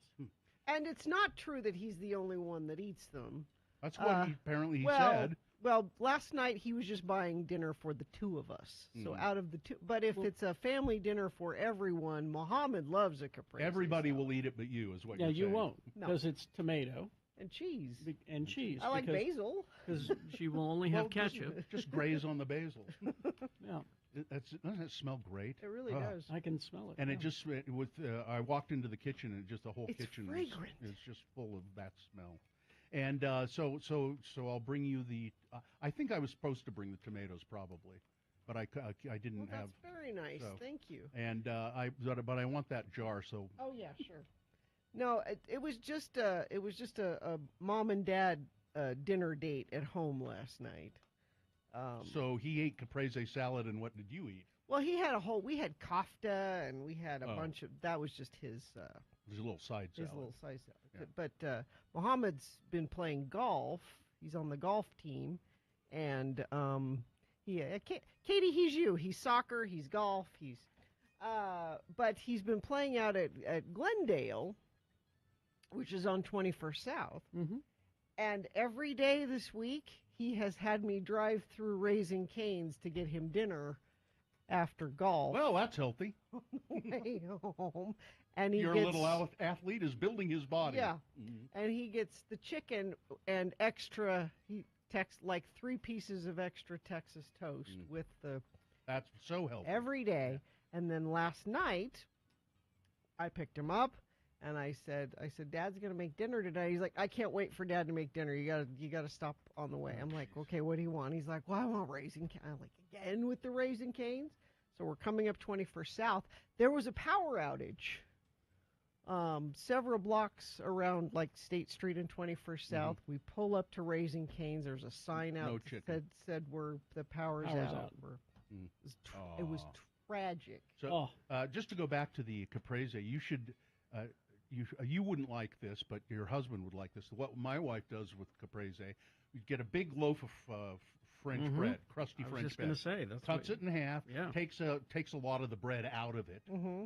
Then you put a layer of this basil. I think it's basil mayo kind of on it, and then you put the fresh mozzarella, big slabs of fresh mozzarella. Then a big layer of tomatoes, and then bacon. Exactly. Like a whole pound of bacon. And then we cut that sandwich it's a fancy up. BLT. No, you put it in a chunks. panini. You make it a panini. No, we just Heat cut it up into melt that mozzarella. No. This is the fresh mozzarella, so it doesn't really. It melts. Well, I don't care. Wouldn't care for that. It's supposed to be cold, sort of chilled, and what's a great sandwich anyway. Love it. It's called, we call it the messy sandwich because you really can't eat it with stuff leaks out of it and drips and gets all over. Well, thank you for the basil. Sure. Well, it smells good in here now. Yeah, and you'll throw it out the window. No, I won't.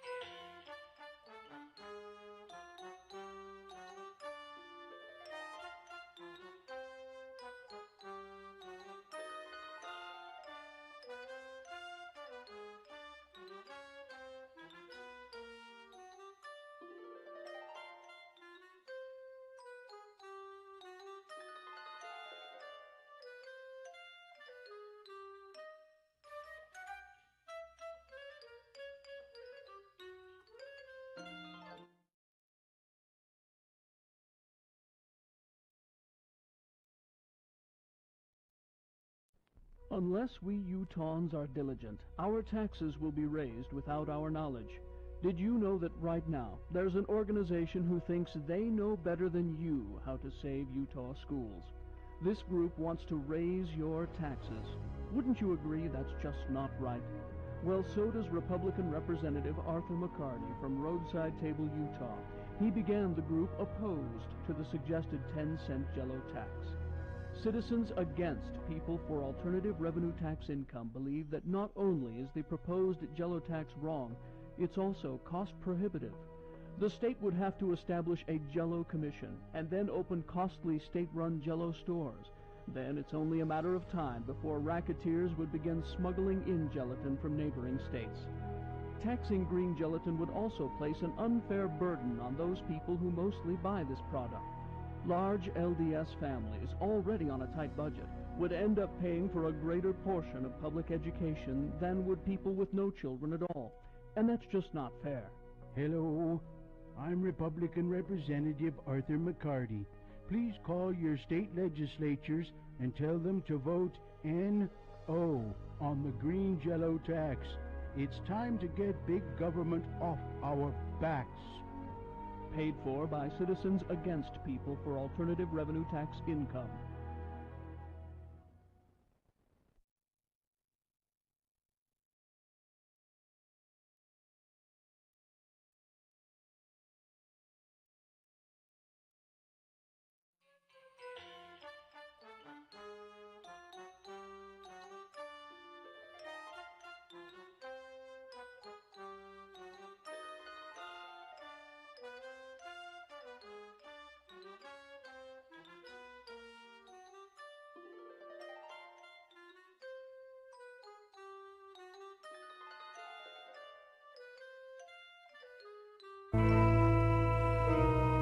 The celebrity reaper, Frank Christ, is in the studio now.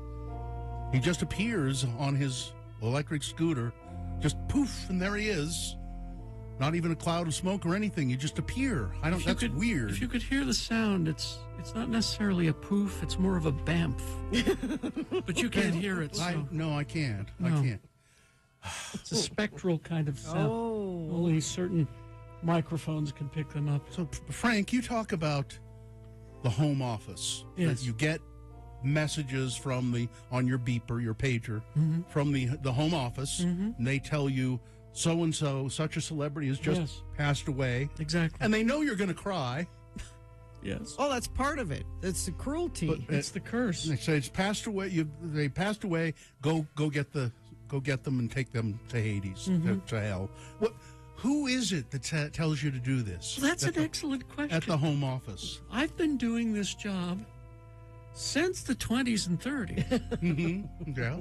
Back when I was a photographer, they call them paparazzi now, but I was... Oh, we're learning more. We're getting a glimpse. Celebrity photographer. And I think that was part of the curse, was that, you like celebrities so much, huh? Ah. So now they make me take them. But to answer your question, I don't know who's on the other end of that pneumatic tube. It's not like the guy who was in charge of Charlie's Angels or something. I don't know. I've never heard the voice. I only get the notes in the pneumatic tube, or my pager goes off. Well, never a voicemail. So you hate taking the celebrities. I love our precious celebrities. It makes sense if you were paparazzi. That's part of the curse. Yeah, okay. I'm learning more. All right. Well, there was an incident. I'll tell you about it someday. Oh, okay. Tell you someday. Frank is here. We play a ghoulish game called Frank Chris Presents. They're fine. They're just fine. There are 3 celebrities on this list who are still with us, still living. They're fine. Yeah, they're just fine. They're just fine. But one of the people on this list has departed, and it is the contestant's job to figure out which one of them Frank has taken away. Who do we have? Lisa will be the contestant. Lisa. Hi, Lisa. How are you? Hello. How are you? Well, I'm fine. I'm just fine. Okay, Lisa. Very good, Lisa. What can Lisa win here? We have a Gracie's gift certificate, and we're going to put that inside a Radio from Hell tote bag for you. All right. Are you ready, Lisa? Here we go. Yes. All 4 of these people are the winners of the Edgar Awards. The Edgar Allan Poe Awards, popularly called the Edgars, are presented every year by the Mystery Writers of America. And the awards, of course, named after Edgar Allan Poe. And they have many categories. These are 4 Edgar winners for the best mystery novel. Okay? Number 1, Len Deighton, a British author. His publications have included cookbooks, history, and military history, but he's best known for spy novels. Several of Dayton's works have been adapted for film and other media. Films include The Ipcress File and Funeral in Berlin. He won the Edgar for Funeral in Berlin. Number 1, Len Deighton. Number 2, Frederick Forsyth, an English novelist and journalist best known for thrillers like The Day of the Jackal, The Odessa File, The Fourth Protocol, The Dogs of War, and many more. His Edgar was for Day of the Jackal. Number 2, Frederick Forsyth. Number 3, Dick Francis, a British steeplechase jockey and crime writer whose novels center on horse racing in England. I need to read these. Francis became a full-time jockey, winning over 350 races and becoming champion jockey of the British National Hunt. He came to further prominence as jockey to Queen Elizabeth, the Queen Mother, riding her horse Devon Loch, which fell when close to winning the Grand National. Francis retired from jockey business and became a full-time novelist. He won his Edgar for a novel called Forfeit. That's number 3, Dick Francis. And number 4, Ken Follett. Many of his books have achieved high ranking on the bestseller list. For example, in the United States, many reached the number 1 position on the New York Times bestseller list, including Edge of Eternity, Fall of Giants, A Dangerous Fortune, The Key to Rebecca, Lie Down with Lions, on and on and on. Let's see, he won his Edgar for Eye of the Needle. That's number 4, Ken Follett. So which of those 4 people is no longer fine? I'm going with number 2. Frederick Forsyth? No, I'm terribly sorry. Frederick Forsyth is still with us. He's 84, but still there, still writing, as a matter of fact. He's just fine. Yeah. But let me give you another chance. That's nice of you. Oh, thank you. Okay, here we go. Which one is it? Is it Len Deighton, Dick Francis, or Ken Follett? Let's see. Hard. Dick Francis. There you go. Oh. Dick Francis. Dick Francis, the jockey and novelist, died in 2010 at the age of 89. So there you go. You win the prize. I appreciate you going along with it too. I like when, Dick Francis. Dick Francis. Yeah, yeah. I'm glad you thought what about it. What she said for a was, second. "That's hard, Dick Francis." Of course, in my business, we call them stiffs, but hey. Well, listen, hang on the line, and we'll make sure you get your prize. Okay? Thank you so much. You're welcome so much. Yeah. Well, there you go. Dick Francis. Jokes, Frank. I'm surprised you can make jokes. Well, I mean, if You're usually so sad. you can't, laugh in the dark times. Well, Has anyone seen Billie Jean King? Oh, no. I think she's all right. How old? 79 today. I feel like she's been Pretty in the healthy. news recently, and she's doing all right. She's been tweeting around. Yeah. How about little Steven Van Zandt? Oh, no. Stevie Van Zandt. I don't want to take little Steven. Oh. I like that channel of his. Yeah. 72. Oh.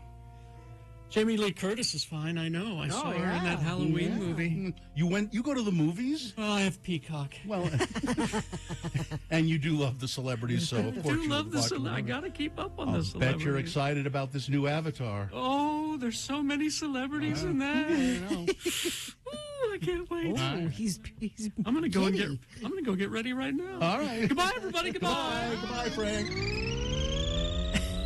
And off he goes on his electric scooter. I imagine the People's Choice Awards are like porn to him. Oh, yeah. All those celebrities lined up. Where do you go when he's in the studio? I hide. Carrie's afraid. Carrie's had the cancer. He's afraid of Frank Chris. I'm not taking the chance. I know. All right, well, we will take a break. We will be back with Big Boy News and Opinioendo. Stand by for that. RenaissanceRanch.com. If you or a loved one are struggling with an addiction, you know how awfully hard it can be. And the hardest part of being addicted to something is allowing yourself to reach out for help.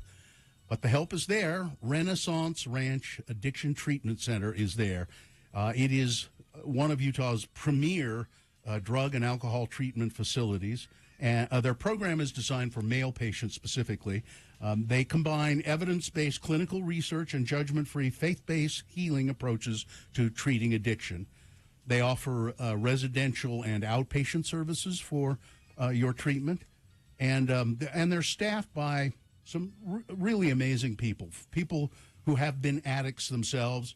They have great empathy because they understand the addiction cycle, and they know that battling addiction is hard. So help is there. Schedule a free consultation and read compelling stories online at renaissanceranch.com. They accept most private insurance.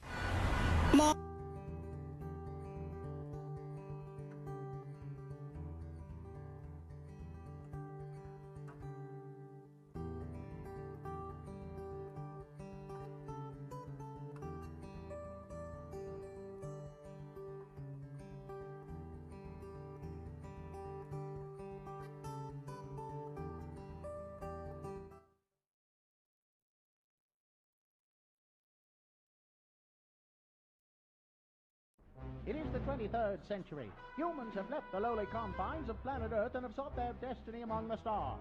While many things have changed, one constant remains, the need for young men to venture forth and do the work of the Lord. This is the tale of two such men who at the age of 19 have answered the call of their general authorities and are embarking on a 2-year mission to spread the gospel throughout the galaxy. This is the story of Space Elders! Today, we find our elders wandering around the streets of the Mos Eisley spaceport, a more wretched hive of scum and villainy you'll never find. Let's listen. I just don't want to hang around here anymore. This place is pretty creepy. If we could just find the right parts, I can have your hyperbike making light speed in no time. Well, where in heaven's name are we going to find parts for a hyperbike on this backwater planet? This looks like a good place to start. A cantina? Yep. We can't go into a place that serves icky Alderon ale and icky Tatooine whiskey. Oh, to heck with the rules. Your hyperbike ain't going to fix itself. Hey, we don't allow your kind in here. Oh, I'm sorry, sir. We'll just be on our way. Well, I meant the droids. Let's go somewhere where we will be appreciated, R2. Oh, don't ask me. I have no way of determining whether or not his parents were siblings. Hey, Lehigh, check out that cool-looking guy sitting by himself over there. Which guy? The one sitting next to that giant furry carpet. He looks like the kind of guy who would know his way around the black market. I'll bet he can help us out. That giant furry carpet is breathing and just happens to be heavily armed. Follow my lead. Excuse me, sir, but I believe that you could be of some service to us. Yeah, what is it, kid? You want to make the Kessel run on the fastest ship in the quadrant? No, sir. We represent the Church of Jesus Christ of Latter-day Saints. You know, the Mormons. He just wanted me to remind you that Wookiees have been known to rip the arms off of missionaries if they stick around too long. So what is it then? Do you need me to smuggle a shipload of Bibles somewhere? No, but if you need a complimentary copy of the Book of Mormon, we can arrange that.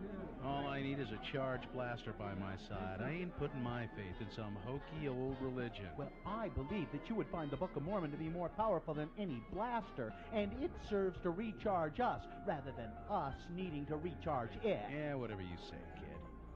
What is it that you guys came in here for anyway? We need a plasma inverter for a Mark 32 hyperbike. You guys got any cash on you? Cash? No, we don't. Well, maybe we could work something out. You see that guy by the bar? The green guy? His name is Greedo, and he's looking for me. Now, you guys keep him busy while Chewie and I here make a break for it, and you'll find a plasma inverter on your hyperbike when you get outside. You got a deal. Let's go, Lehigh. Aiding and abetting suspected felons. Zone Leader Henson will not like this. Now, maybe we won't put it on our report, okay? Excuse me, Mr. Greedo, sir. Hi, I'm Elder Jensen, and this is Elder Christiansen. We represent the Church of Jesus Christ of Latter-day Saints. Will Lehigh and Butch ever get the plasma inverter off of this godforsaken rock of a planet? Will Han Solo try to shoot his way out of his neck scrape, or will he try using the Book of Mormon? Will Greedo join the church just to get away from our elders? Tune in next time to hear Lehigh say... I can't believe we got thrown out of a sleazy cantina for bothering the regulars. Well, beats the heck out of having your arms pulled off by a Wookiee. On the next eye-crossing episode of Space Elders!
All right, big boy news and opinioendo now, brought to you by Lim Jewelers is a small business that delivers big joy. November 26th is Small Business Saturday. Save 30 to 50% off store-wide. Lim Jewelers, located in Midvale, limjewelers.com. Well, hard to argue with success. James Cameron seems to know what he's doing, I guess. He's had hit movie after hit movie. Terminator? Yeah. He's had some sense then. Titanic. Oh, more than Terminator? Titanic. Avatar was a movie I didn't care for much, but it was a very big success. And he's looking to make up for the 13-year gap between the initial Avatar and the follow-up, The Way of Water, by giving audiences one of the longest films ever made. Yeah. The sequel, due to arrive later next month, clocks in at 3 hours and 12 minutes on the AMC Advanced Tickets page. Wow. Would you check, Gina, and see how long Gone with the Wind, what was the running time of Gone with the Wind? Because I remember seeing that in a theater when I was a little kid on a revival. Mm-hmm. My parents took me, and there was an intermission. It was so long. Well, you had smaller bladders back then. I remember when they re-released 2001 in theaters a long time ago. Was there and they did an intermission. There was an intermission. And that was so strange to us. Yeah. 3 hours, 58 minutes for Gone with the Wind. Wow. So yeah, there, it's really 4 hours. Yeah. There are longer movies, certainly. It's 2 minutes longer than had previously been reported. The Way of Water will be a similar length to several other massive theatrical releases. Well, I guess, yeah. Wolf of Wall Street was pretty long, 3 hours. Mm-hmm. Avengers Endgame, 3 hours, 1 minute. It's interesting how some of those you don't feel it, though. Yeah. Yeah. Like, I feel like Avengers Endgame did not feel that long to me. The Irishman, 3 hours, 29 minutes. Did you see that? No. I watched it on TV. And is that Robert De Niro? Yeah, and Al Pacino and gangsters.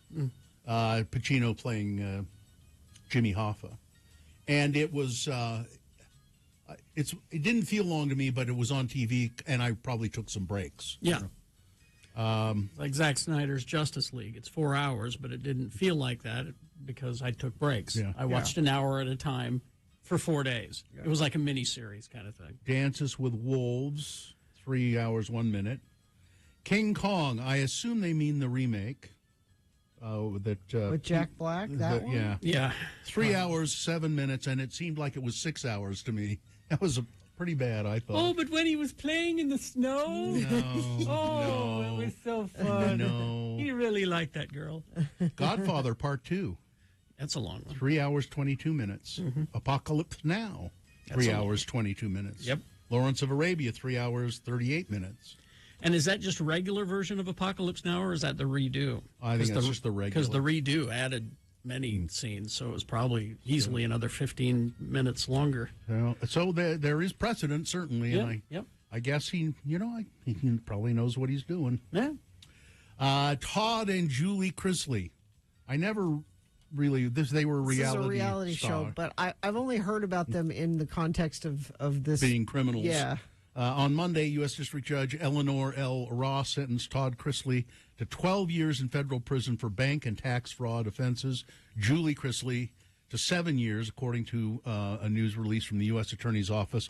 The husband and wife team who were convicted earlier this year received an additional 16 months of probation each and were ordered by the court to pay restitution, the amount of which will be determined later. Now, the interesting thing I think about this, so they're getting jail time. They were reality show celebrities. They lied to banks to get loans. Yeah. Doesn't this sound familiar to anybody? Over the course of a decade, the defendants defrauded banks out of tens of millions of dollars while evading payment of their federal income taxes. I mean, anybody. Let's throw a name out that might. Well, Gina, there are many people who have done this. Maybe you think you're going to finger Donald Trump right here, but there are many. I don't want it. There are many in the gangster sense, Gina. You know, you point them out, you finger them. Wrong. I mean, sure, yeah, Donald Trump hasn't been convicted of anything. Well, he's got 4 court cases going today. He's being investigated, but today alone he has 4. Yeah. I'm just saying. A man with a history of violence and mental illness was arrested last week for allegedly following 2 teenage girls into a local high school and saying he was there to hurt kids. Oh, geez. I think we talked about it last week as well. Matthew Alex Kirkham, charged with 1 third-degree felony count of burglary and is being held without bail. According to charging documents, Kirkham was walking through the parking lot of Highland High School on Thursday when he saw a pair of kids get out of a car, walk toward the school. He then followed them into the school. Once inside, police say he continued to follow one of the girls until she found a security officer. The officer confronted Kirkham and escorted him out of the building. During the process, police say Kirkham stated he was there to hurt kids. Court records show that Mr. Kirkham had pleaded guilty by reason of mental illness to manslaughter in 2007. He killed his mother, 72-year-old Joanne Kirkham, in 2005. He was charged with murder but offered a plea deal after mental health experts said he lacked the ability to form the intent to kill. I don't get that. Apparently was schizophrenic. He was hearing voices. It just seems he shouldn't be out in public. Yeah. Shouldn't be out in public. So Donald Trump's third party threat.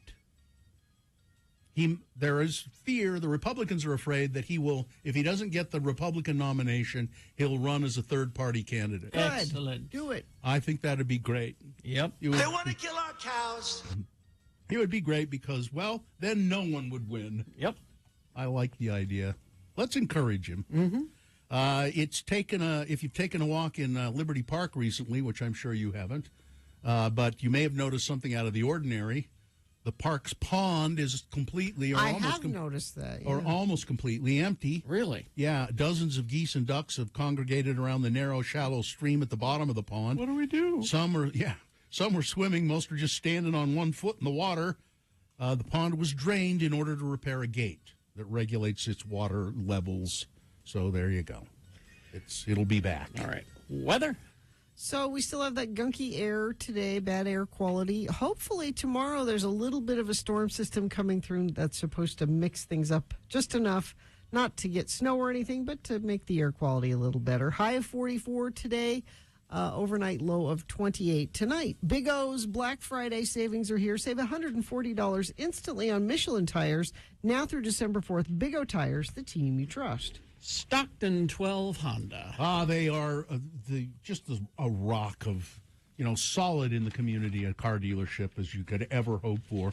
If I've bought cars from Stockton 12 Honda, and if you're in the market for a Honda, I would go no place but Stockton 12 Honda in the Southtown Auto Mall. Now, maybe you don't want to wait for a new car. Everybody else is waiting months for their car. You order it, and then you have to wait till it comes in.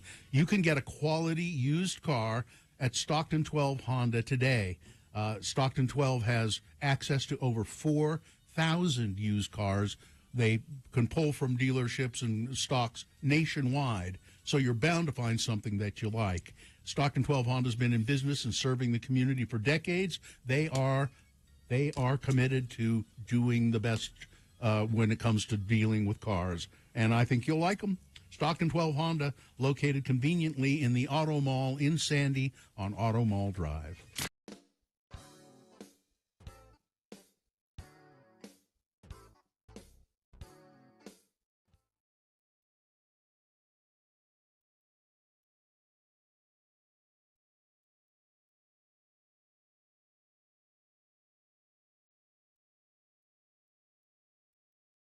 Here's what Kerry Jackson is doing when he's not on the air.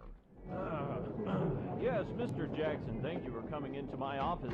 As the manager of this department store, it is my job to make sure that everything goes smoothly. And during the Christmas season, that's especially important. We hired you to be our store Santa on good recommendations from your radio station management. But frankly, we've had complaints from many of the parents about your performance as Santa.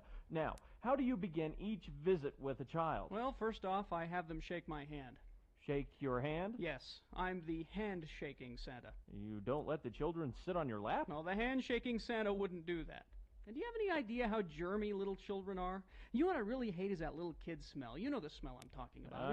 I see. And then they tell you what they want for Christmas. Well, after they've shaken my hand, I ask them to write an essay about how good or bad they've been during the year, and then they're asked to list what they want for Christmas. Now, that list is then submitted to one of my elves, and the essay is graded and placed in the Handshaking Santa essay box. You have paper and pencils for them in Santa's castle? No, the Handshaking Santa does not provide essay materials. If the children are unprepared, it's no concern of mine. Uh-huh. Well, I think I've heard quite enough. Oh, fine. My break is just about over, and I still have to disinfect my fingernails and put on a fresh pair of gloves before I have to greet the little vermin again.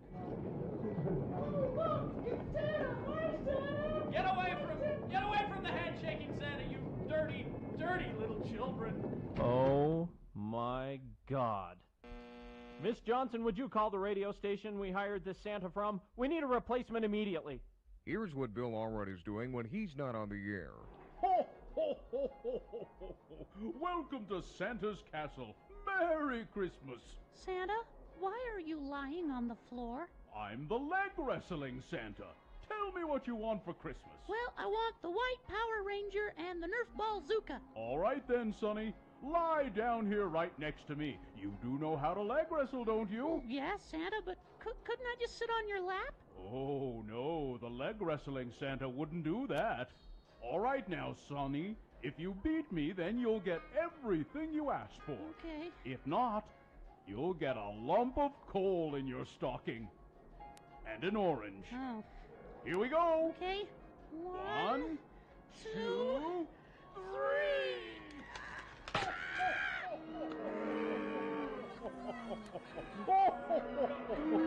Sorry, Sonny. You lose. Get him out of here, would you, my little helpers? Who'll be the next to challenge the leg wrestling Santa? Why don't you leg wrestle me, Mr. Butthead Jolly Old Sucky Claus? Aren't you a little old to be leg wrestling Santa? You're pretty tough with these kids. Let's see you take on someone your own size. All right, then. You lie down right here. Good. But first, I have to take a leak. Can't leg wrestle on a full bladder, you know. Be right back.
We have in the studio with us Steve Smith, who's the owner of Prime IV Hydration at Riverwoods in Utah County.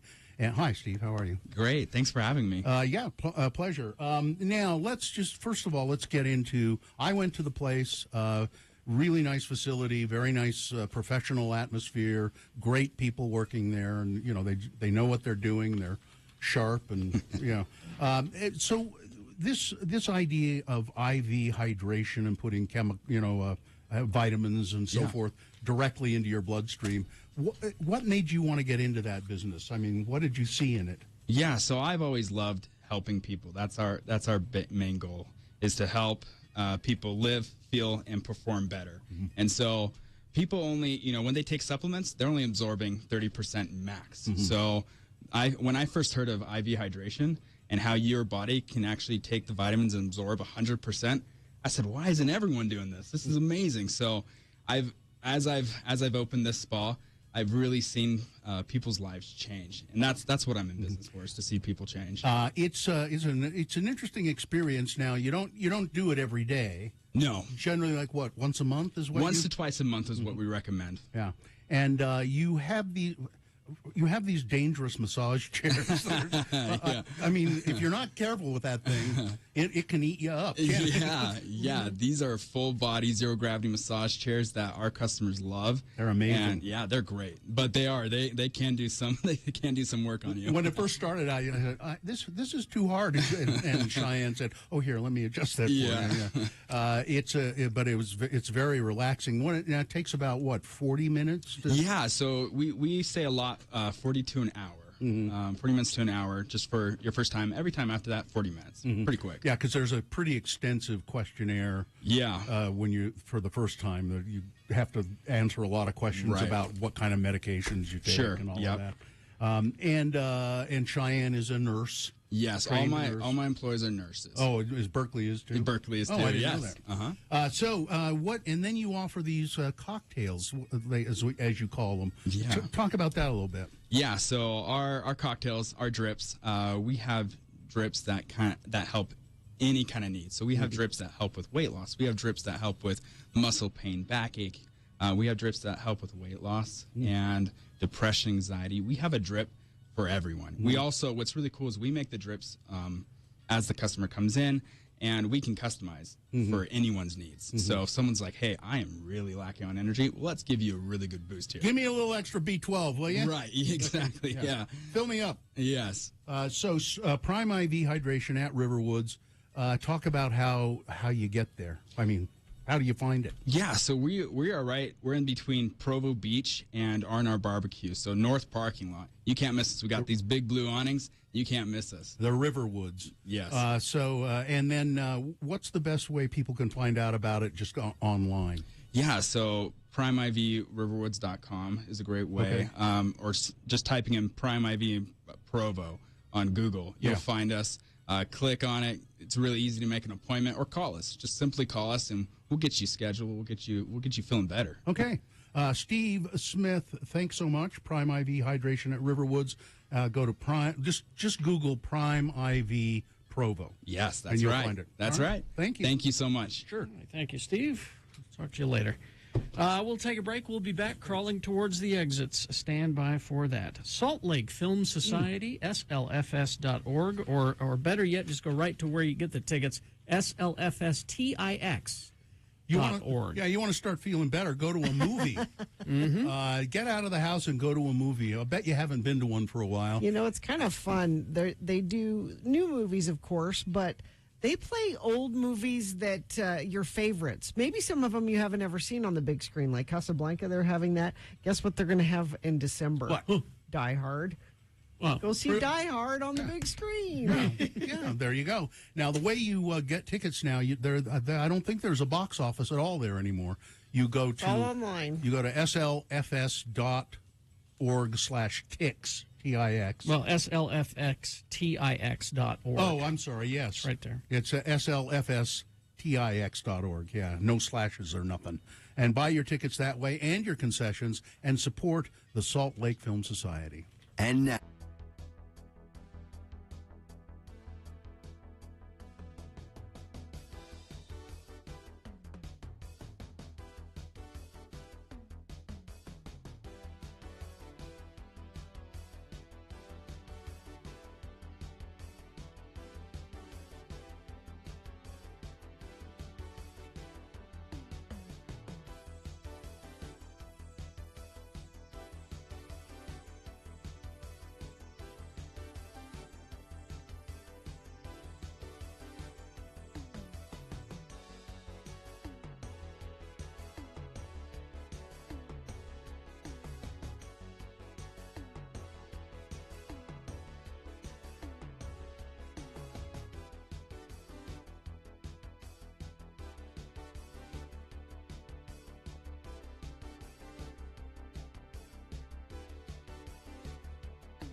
So the other day, my husband makes a pronouncement. Dr. Jones, he says, our family is going to start a new bedtime ritual, and it involves golden milk. Do you do this while you're clothed? Yes. Okay. And I said, what is golden milk? Now, I've heard of it. Then you brought it up yesterday, and so I looked it up, and I bought the ingredients for it yesterday. Because it sounds delicious, doesn't it? Golden milk is a traditional Indian drink that has its roots in Ayurveda, health practices, ancient healing, a blend of hot milk and ground turmeric. Now, this recipe that I have, shall I read it and see if it's similar to your husband's? Yeah, let's see what yours. So it goes on to talk about the benefits of golden milk. Turmeric is a known anti-inflammatory. Which is a good thing to have before bed. Yeah.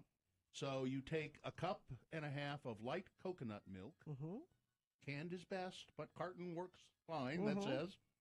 1.5 cups of unsweetened plain almond milk. 1.5 teaspoons of ground turmeric. A 1/4 teaspoon of ground ginger, or fresh if you would care to do that. There's a way to do that. 1 whole cinnamon stick. 1 tablespoon of coconut oil, and a pinch of black pepper.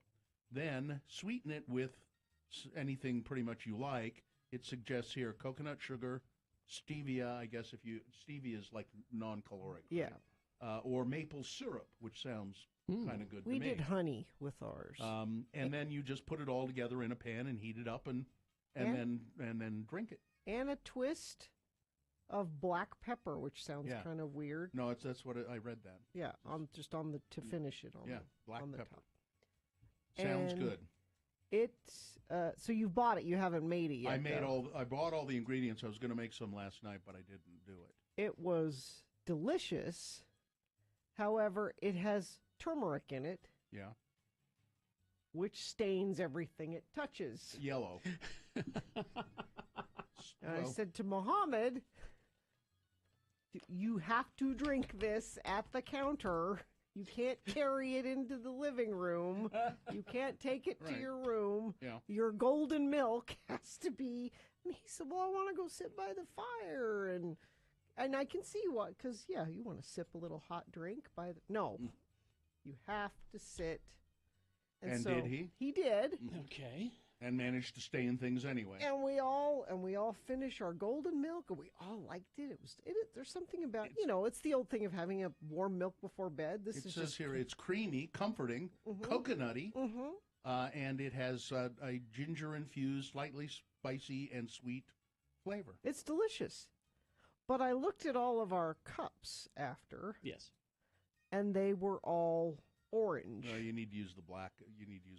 And I said to the kids, if this becomes a nightly Jones family tradition, I'm going to have to supervise the drinking of it as well as the teeth brushing after it, because we're all going to end up with orange teeth if we're not careful. Here's what you need to do is make sure you drink it. Use the same cups every time, so it doesn't matter if they're stained. These are our turmeric golden milk. These are golden milk cups. Yeah, golden milk cups. Yeah, I can't wait to try it. I think I'll make some Indian food tonight and then have it after dinner. I think you'll love it. And it sounds great. I actually took mine and had it in the bathtub and sipped it. I told you have to have it at the counter. You cannot take it to the bathtub, as nice as that may be. Yeah. No, it was. I don't understand lovely. why there's a double standard for parents and children, and there just shouldn't be. That's not fair. There shouldn't be? No. I paid for all the things in the house. If I spill turmeric on them, I paid for it. If my kids spill turmeric, it's been a long-standing rule. If you spill turmeric on something, you pay for it. You turmericed it, you bought it. So that's on a day like today when it's kind of snowy and overcast, just think of ending your day with a nice cup of golden milk. Just look up golden milk. You'll find any number of recipes. I've just come to the conclusion that your husband is a hippie that showers regularly. Yes. He is. Are you sure about the showering thing? Yes. He is.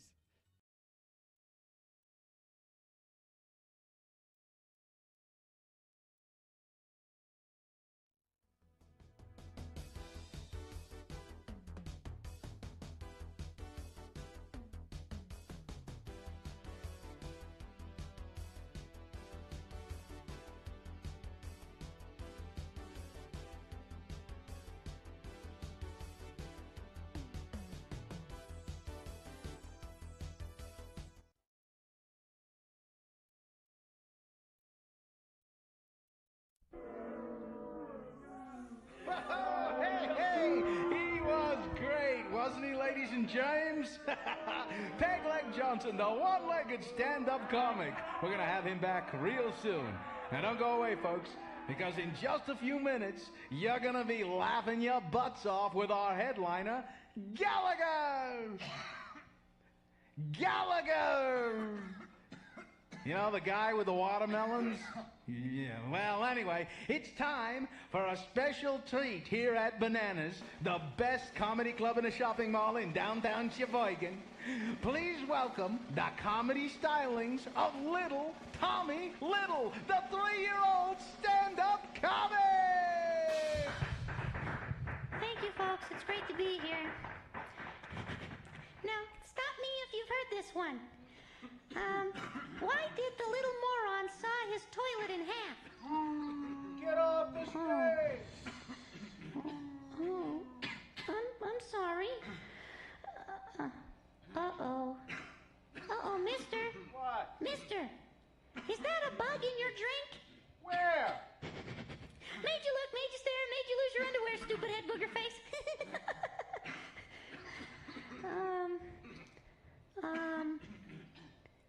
Poo-poo pee-pee.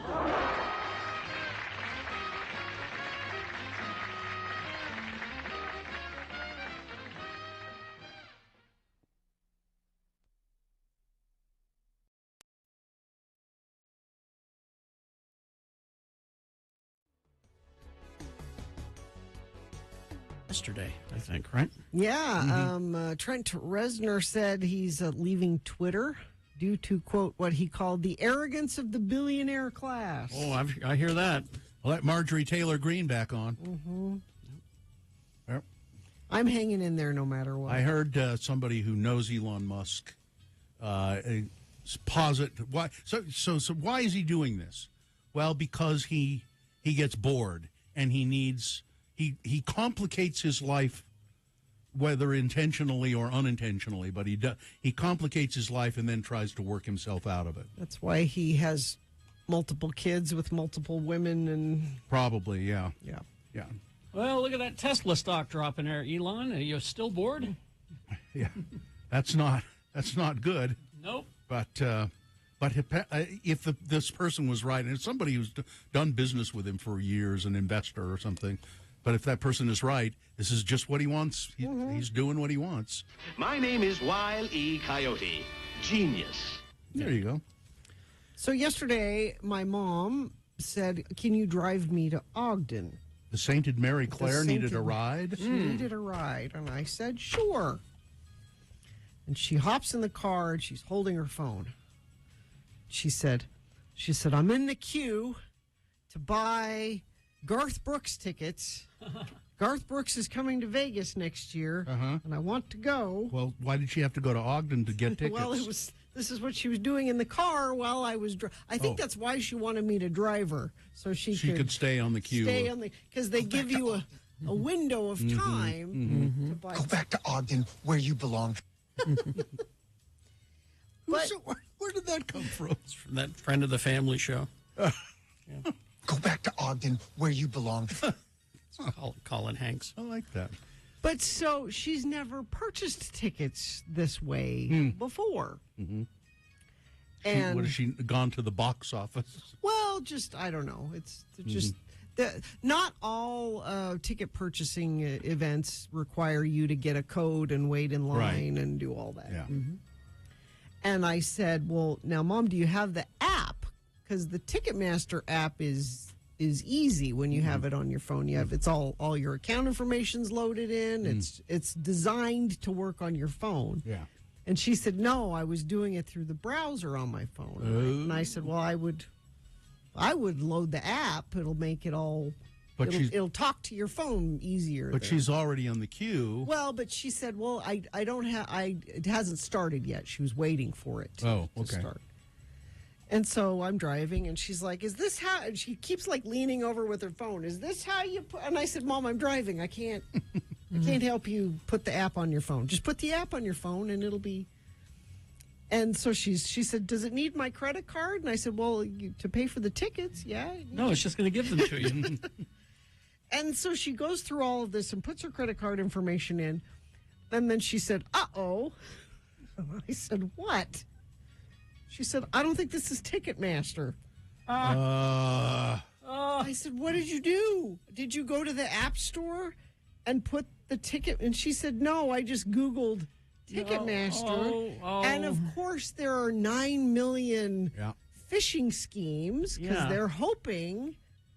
Because, like, my mom said, well, I'm in a hurry, and I just, because that's what everybody's doing. And now they have a credit card. So, no. So I'm like, Mom, you have your credit card now.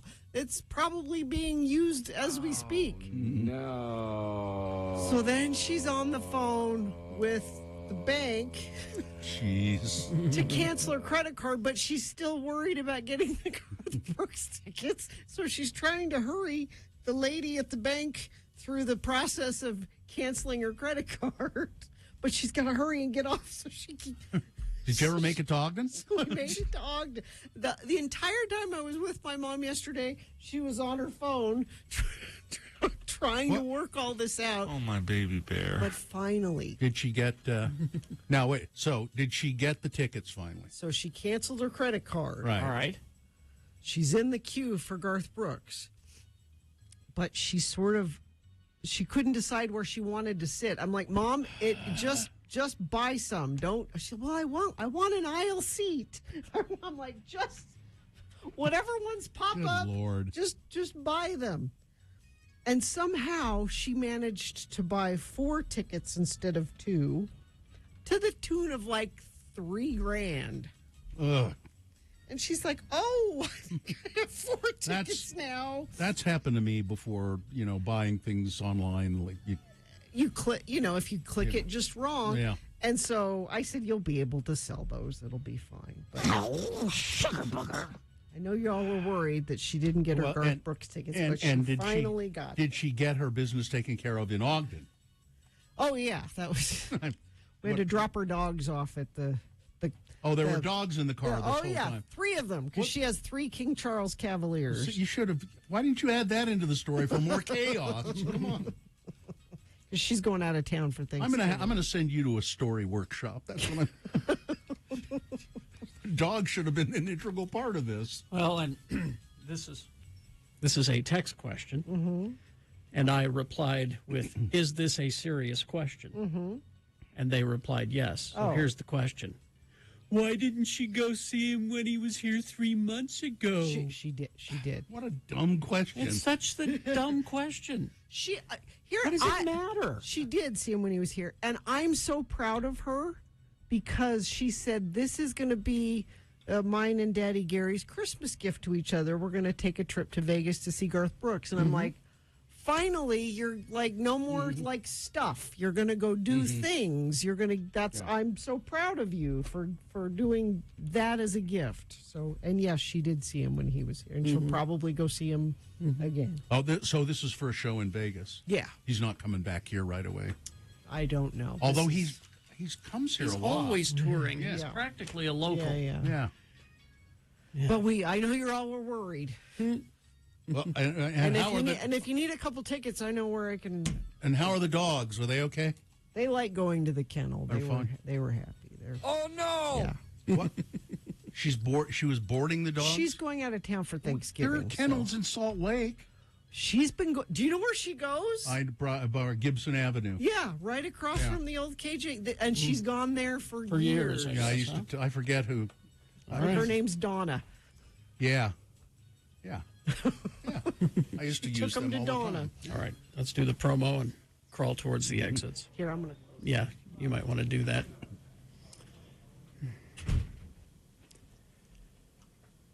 Oh, I start. By the way, I don't know. I don't know why that didn't. Okay.